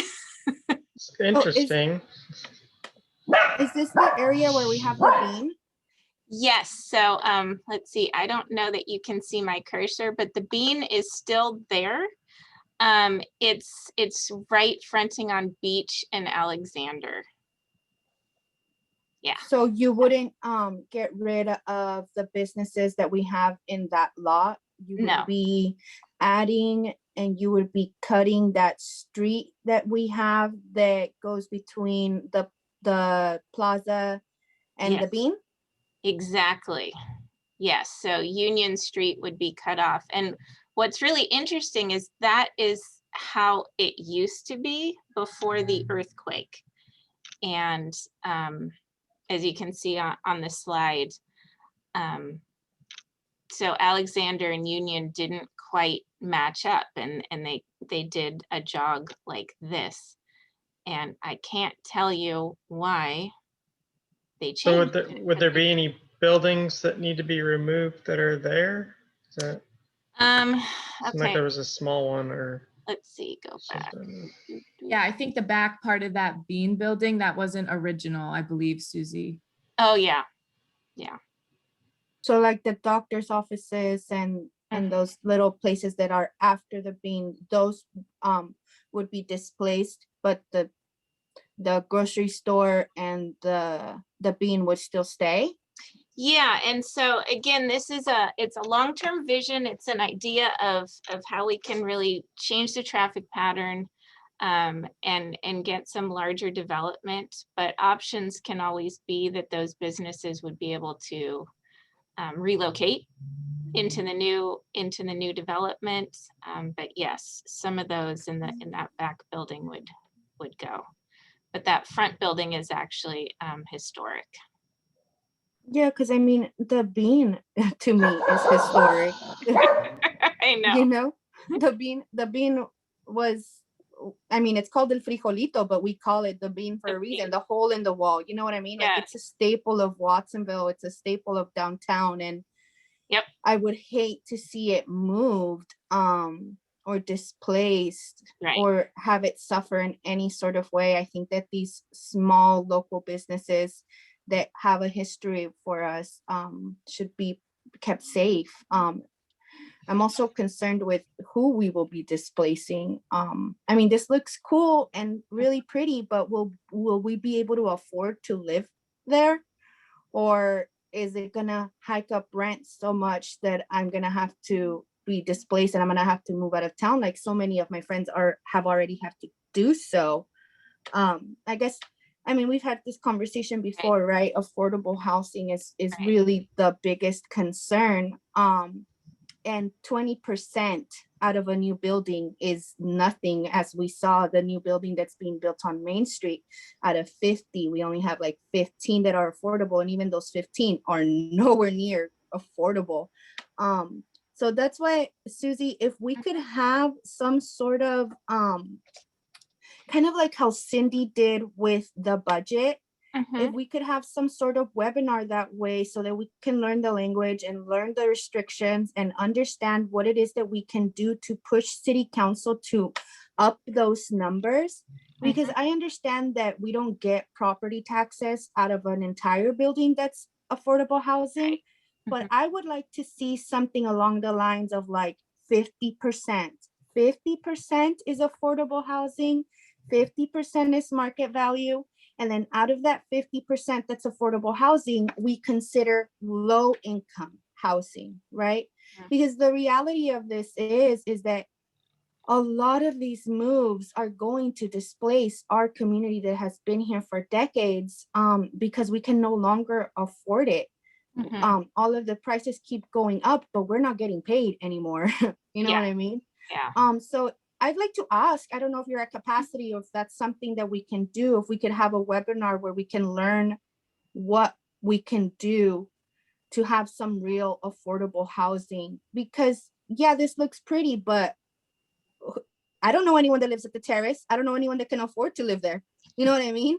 Yeah. So I hear you. And no, that's something that we've actually been talking about doing. And further down the line in our specific plan process as well, we will be looking at that piece in how do we do all this and ensure that the people are here in Watsonville can afford to be here in Watsonville when all this does happen. That's a big concern. It's a concern now because we've, the property values are through the roof all over this area.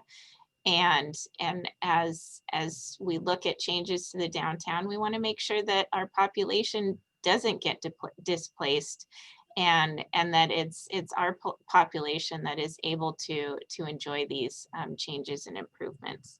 So yeah, I can talk to Carlos, our housing manager. He's doing the translation tonight. But we can. And is there a current listing of like the inventory of rentals like already downtown? Like what is the breakdown of rentals like between market rate and like moderate and low income? Like what is our current inventory? We have a lot of almost what you call transitional housing buildings in the downtown. That's the Plaza, the Stag, and the Wall Street Inn, as well as the Recitar. And then, we've got a range after that. We've got the Terrace, it's 100% market rate. We've got the Residence, that's got the 20% affordability. But there is a large amount of your very, very low income housing in the downtown. So is there is that information on the city site, or where can we find that? Or it's not, and honestly, our housing division is it's small and they still use Excel, and and I know we have a pretty good inventory of affordable units that we do track, and I'll talk to the housing manager about what the status of that actual list is, because I believe we do have some units in the city that we haven't been monitoring in the last few years since the redevelopment agencies in the state went away. But yeah, we're working on that list, and we can definitely bring forward a presentation on not just what we can do, but what we're doing now and what we've been doing, and how the program works. Because it's confusing, but it's important for people to know, just so that you can better understand how it works, but also possibly take advantage of it. Yeah, but definitely building into the plan, like building a diversity of housing downtown. So it can be market rate housing, but low income housing and everything in between, so people can afford to live and work downtown and stay in Watsonville, but then also bring in market rate housing that would also support some of the commercial investment in downtown as well.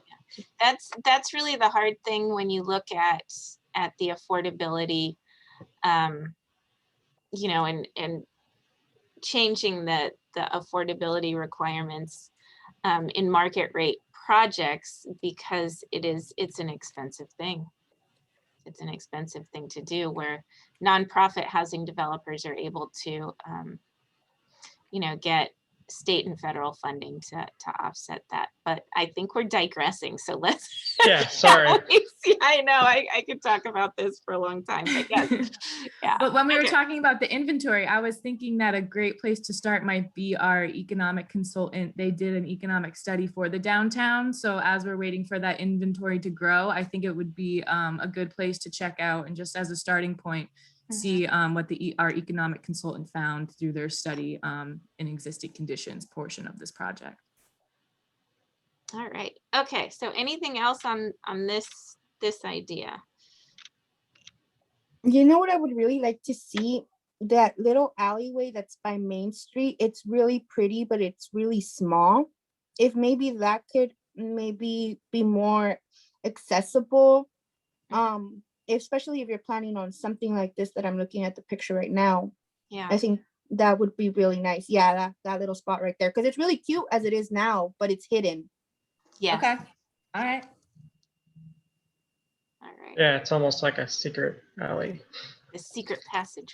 All right. Which I think is pretty cool about downtown. I mean, downtown has a lot of really big blocks, but there are a lot of paseos and a lot of opportunities to kind of pedestrians to cut through and just bring movement into the block. So I really like that you uplifted that, Ellie. Okay. All right, let's go on to the next one. Right. Yes. I gotta get that in my annotate. There we go. All right, we got the Gottschalks, which is soon to be home of a new charter school on the second floor. We also have the Terrace, which is a new residential building with mixed use togos down below.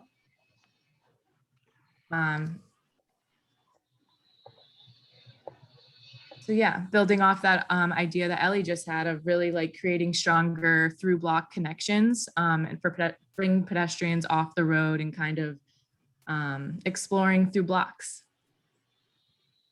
All right. So, and just to kind of explain that long-term development opportunity, the idea is potentially, well, creating a way to get through from the parking lot to Main Street without having to go around. That would definitely be a short term, but long term possibility is building like a parking structure with additional maybe rental units or housing units above that. So we'd get even more parking there, but creating those pass-throughs. What are you guys thinking? So in between the Gottschalks building and the Terrace there, we'd open that up, or the... You know, it could be that, it could be, you know, any one of those buildings there. It could be when the Hansons do something with the first floor of Gottschalks, if they want to create some kind of pass through. We don't have one identified. Okay. That's kind of the idea. I guess that's why it's curved. Yeah. Okay. Yeah. Yeah, and certainly some better walkability even just behind those buildings, because like that, where that little market is, you know, the sidewalk is like 2 feet wide or something, like it's on East Lake. Yeah, like right off of East Lake. I'm just looking, we have lake on both sides. Oh yeah, on East Lake there's this little market, yeah, next to the auto zone. Yeah. And there's a little sidewalk, but it's so small you can't even walk on it. Okay. So another feature improvement sounds like sidewalk widening on Lake. Yeah, but yeah, it'd be awesome if you could connect this back parking lot to Main Street, and that would connect to that little alleyway that we were just talking about on the other side of Main. Okay. Anything we've missed here? Any ideas, other ideas on this? Sounds expensive. Yeah, I mean, I think we all know that we need parking downtown and focusing on keeping our local small businesses and stuff like that. I know that right there we have a CVS and we have a CVS at another side of town. So I think that this would be a great opportunity for parking and low income housing.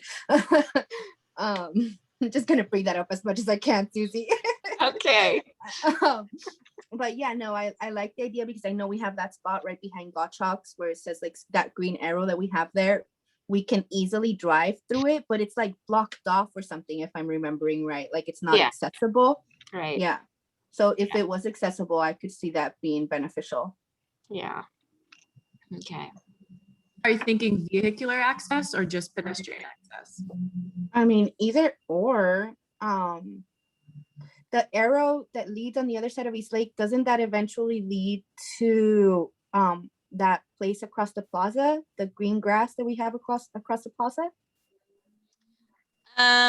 No, this Am is I really looking at the further wrong down. map? Yeah, we're I think that's another block. I think. well, it's kitty corner from Gottschalk. So yeah. Yeah. Because we've been utilizing that space, that little pink spot right there. Yeah, we've been utilizing that space for like art shows and stuff like that. And we've had huge problems with parking, right? We only have the Alteños parking lot.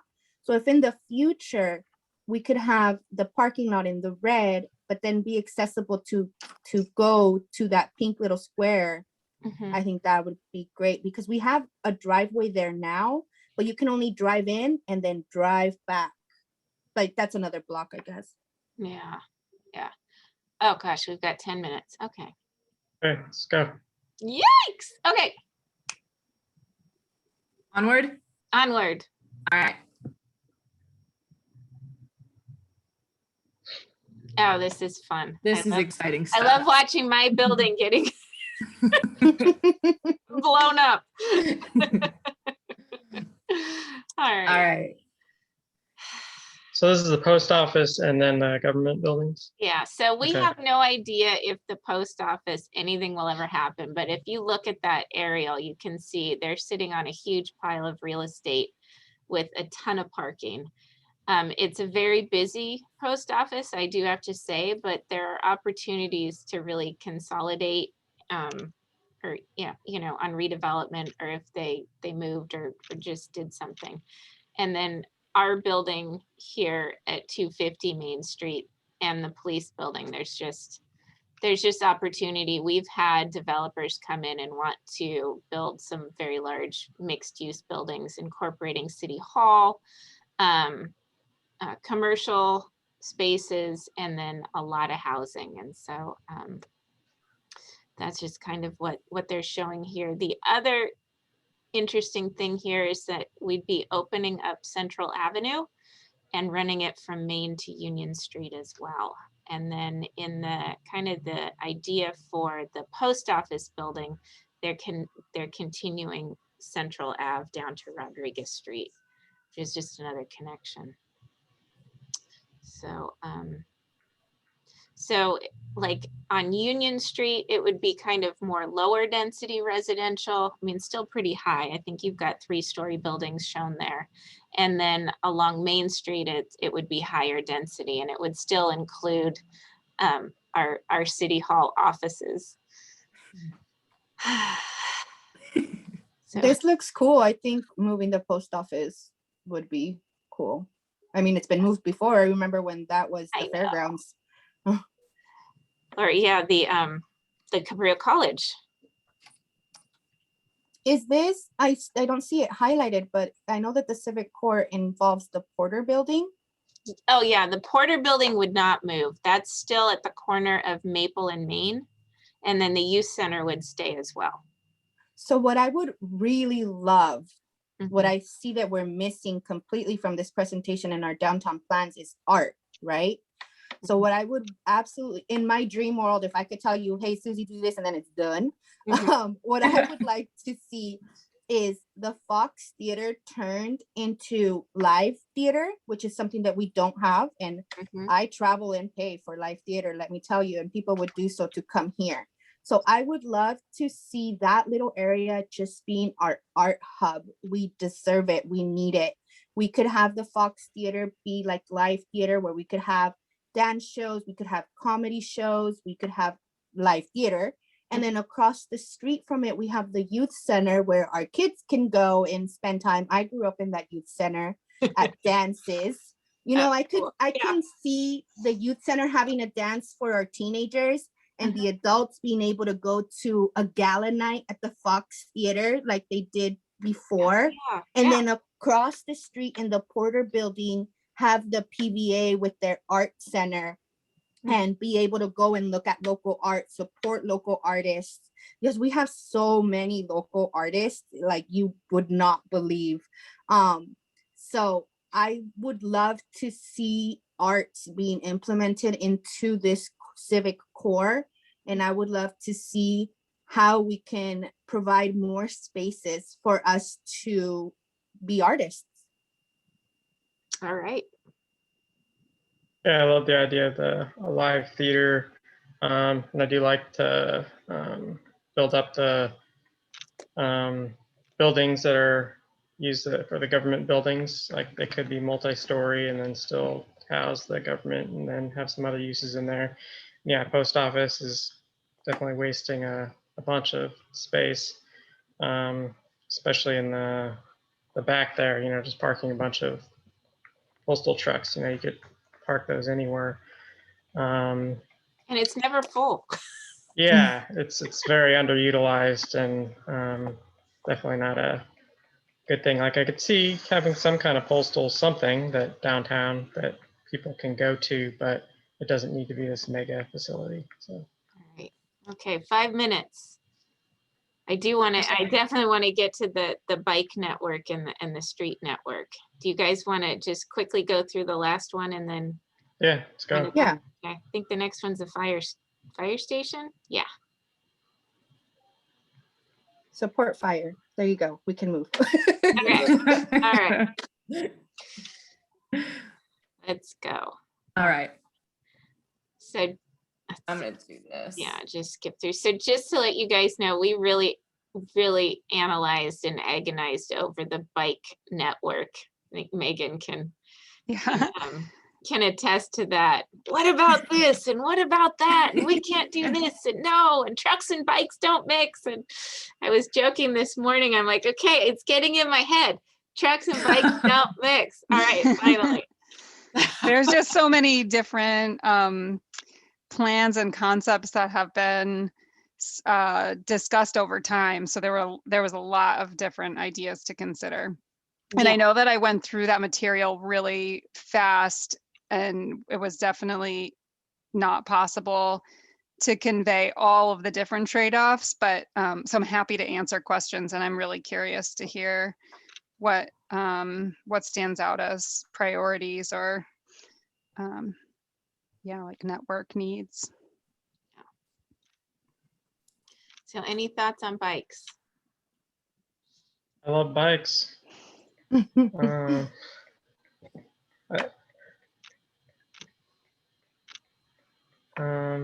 don't know if I have any thoughts on the bike pathways or roads to take, but definitely the overall plan of slowing down traffic in the area, calming the traffic, adjusting 152 would be great. I mean, it'd be great if 152 didn't cut through downtown really, because you don't want through traffic to downtown. You want people going through downtown that are going to downtown. Yeah, exactly. Okay. All right. Do you want to just jump to the street design?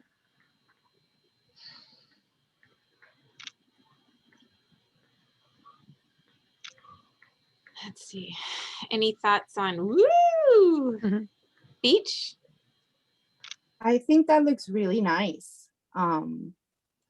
Those like little parklets and areas to sit down with tables and enjoy the time in downtown. I think that that would be a great idea. And I mean, the problem that we have now is parking, but if we implement all the other parking structures that we're kind of thinking of, then that should be fine. But I really like this idea. Okay. Yeah, and yeah, if we can move the 152 off of beach, like that would just make that whole area with the plaza and all those shops right there just so much nicer. Yeah. Yeah, I was thinking while you all were talking about the bean, I'm still getting to know Watsonville, downtown Watsonville. So defer to your expertise on all of the specific businesses. But I was thinking about how the streetscape, besides the development ideas and opportunity sites, how the streetscape interfaces with local businesses, and if there are ways to make sure that places that are really loved institutions like the Bean can be just like in a better environment for business if they're not just on a street with cars zooming by. I'm biased, obviously. Yeah.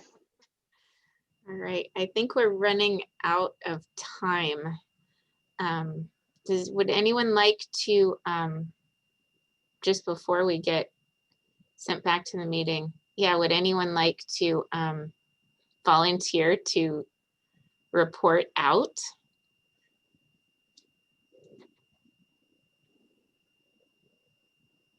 All I'm going to say is affordable housing and arts.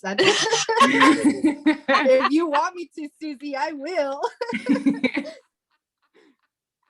Well, if you could say affordable housing, art, and oh God, everyone's back. Oh, too late. And I already talked about it. Thank you, Susie. Thank you, guys. That was a great combo. Yeah, that was. Thank you. Thanks. Not enough time, darn it. Simran, you're muted.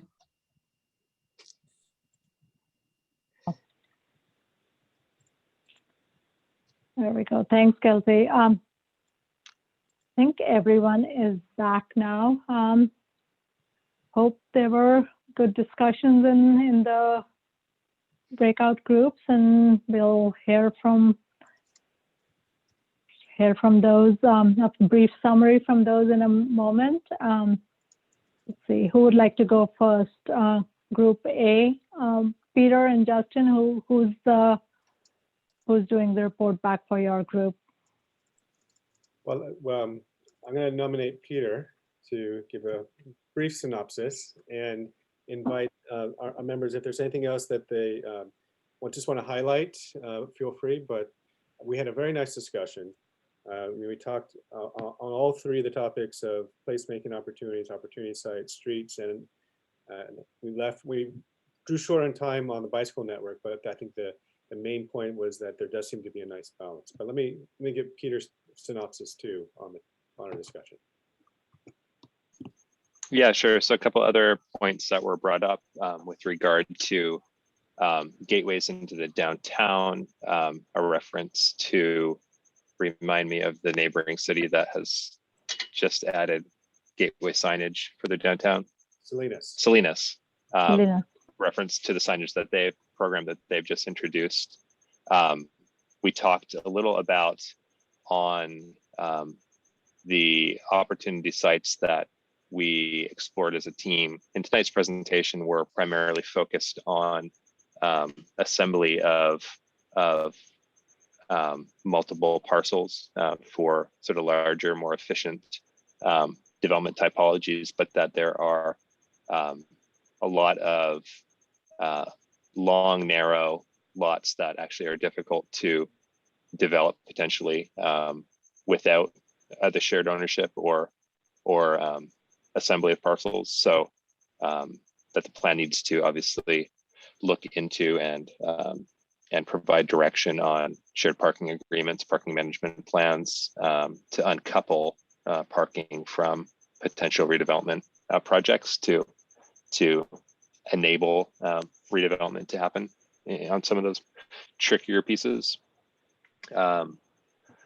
Encouragement to pursue, encourage roof terraces in addition to other forms of active open spaces in the downtown, like on the terrace project on Main Street. And we just touched, as Justin said, briefly on the bicycle network. And I think those were the main points. I invite others from our group to fill in gaps if I missed anything. I think the one thing that I would add, we talked a little bit about the plaza and the opportunities for open space and how the public realm can be enhanced in some of the redevelopment sites where you have the interface from the street into the site, where there's gathering places that both act at, next to commercial space, but create public gathering space at the same time, as well as the parklet idea of adding, again, while small, usable open space that will help vitalize Main Street and other commercial streets near that area. Thanks, Justin. From our group, Paco volunteered to do the report back. Thank you. So there was a couple of really interesting comments made in our group. A couple of things where I think there was alignment from everyone. One of the areas where I think there was a lot of alignment was in slimming down Main Street, talking, learning that, Caltrans, more than ever is willing to work with us to maybe think about how to use the downtown, street a little differently. So that's really exciting. And, Gina had also mentioned that, we can't lose sight of Vision Zero, right? If we're going to invite people to come to downtown, I think there needs to be a sense of, security. People need to be comfortable. People need to walk. If people need to bike, if there's a need to bike, we want to still make sure that people feel like they can. And so there was a lot of alignment with that. Shaw's made a great point about talking about how, we need to take into account what's already in downtown and, just be mindful and respectful that these are privately owned businesses and that there's still definitely opportunities to engage them, to talk about some of these ideas. And, and speaking about some of these ideas and concepts, William had talked about that there's a lot of optimism and a lot that was said today. But, how are we going to prioritize, what we're going to do first, and then what's second, and then third, and last, so there are a lot of needs, and maybe, we may be limited on things, but it might be important to think of that because, as of right now, he was talking about in the real estate game, usually commercial buildings are really in demand, but in Watsonville, unfortunately, it's the opposite, right? We have too many storefronts that are empty, and that even some businesses use these buildings to house things, to keep things in there, right? And that's not the type of downtown that I think we are envisioning moving forward. So that was a really good point. Going back a little bit to safety, Godwin had mentioned too about conversations that we need to have about the type of housing that we want to have in the downtown area if we are going to have more people down there. And so, there's just a number of things that intersect with safety and housing there. And probably the last thing to sort of keep in mind, Carmen made a good point about how we work with our houseless community, our homeless community that might gather there. We also need to make sure that, all of this is sort of connected and make sure that individuals there get the services that they need, and that, ultimately anybody that walks the downtown or wants to be in downtown, either as a pedestrian, as a consumer, or as a business owner, feels safe and secure that they can be there and really provide things that the community is asking for. So good conversations. Thank you, Paco.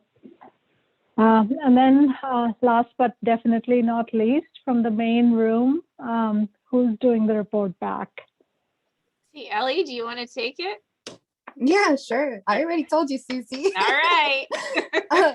So our main concern that we spoke about at first was affordable housing and what affordable housing really looks like, and low income housing, and volunteering Susie to give us a webinar so that we know how to approach council so that we can increase those 20% requirements that is way too low.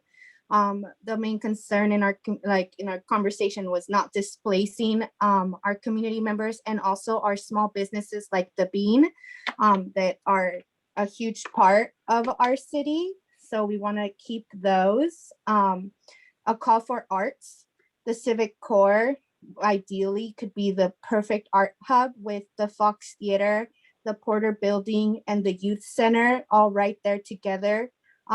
Would be a great opportunity to build community for the arts, since we have a lot of local artists here, and it would build community with being able to take our children to the youth center while we spend time at the Fox Theater, and support local artists in the Porter Building if City Council gives it to the PVA. And we also spoke about increasing parking behind Gottschalk's with some affordable housing on top of the parking, and increasing walkways so that we can park in one part of the city and then be able to walk all the way around downtown. And it basically just accessibility. We have a lot of routes right now that are kind of closed off that we could make into great walkways, but mostly arts and affordable housing, and then some more arts, and then some more affordable housing. Great job. Thank you. Thank you, Ellie. Well, that sounds like we had a very good, robust discussion in all the groups, and there's never enough time. And I know, so we look forward to the next time we can get together and continue these conversations. Before we go through next steps, I think we should do official public comment. So are there anyone, if you want to raise your hands, if anyone wants to make a comment? We have about, in the interest of time, maybe we can keep those pretty short to about a minute each.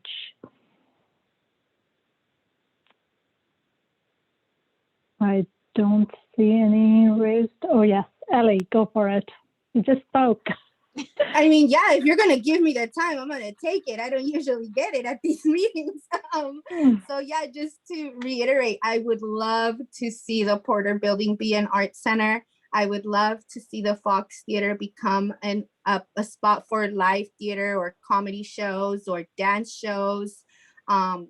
Any type of artistic activity to bring people downtown to showcase the art that we already have here in Watsonville. I think that in all of the presentations, it all looks really cool and awesome, and it looks real pretty, but the main concern is that I'll be able to afford to live here when that comes to fruit, right?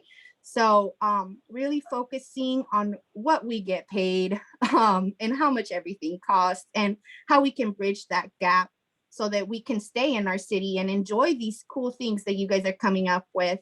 And I would love to see more arts representation in the downtown specific plan, art hubs, art centers, places for artists, because we travel a lot. Let me tell you, we travel a lot to be able to present our art. And we've built community in Salinas and San Juan Bautista and Hollister with other artists because we don't have a spot here. And those artists will come to Watsonville. So I would love to see a lot more support for the arts in this downtown specific plan. Thank you. Thank you, Ellie. Greg? Yeah, so the streets, like calming stuff, I was pretty excited about that, just trying to slow the traffic down through downtown. The opportunity to consolidate 152 on the one East Lake would be exciting. And that would open up a lot of opportunity there on Beach Street. as far with the plaza and slowing traffic down and making it real walkable and inviting and kids playing in the park rather than right next to a highway. Yeah, and just the diversity of housing, that's exciting. Lots of opportunities in different areas in downtown that would build up the commercial kind of viability of the area. So good stuff. Keep up the good work. Thank you. Are there others who want to speak from the public? Not seeing any hands. Simran, can I hop in real quick? I just wanted to note, we didn't receive any comments on the Facebook feed, so checked that box. Great, thank you, Sarah. Very quickly, just next steps, I think, excuse me, I'm just trying to pull up the next step slide here.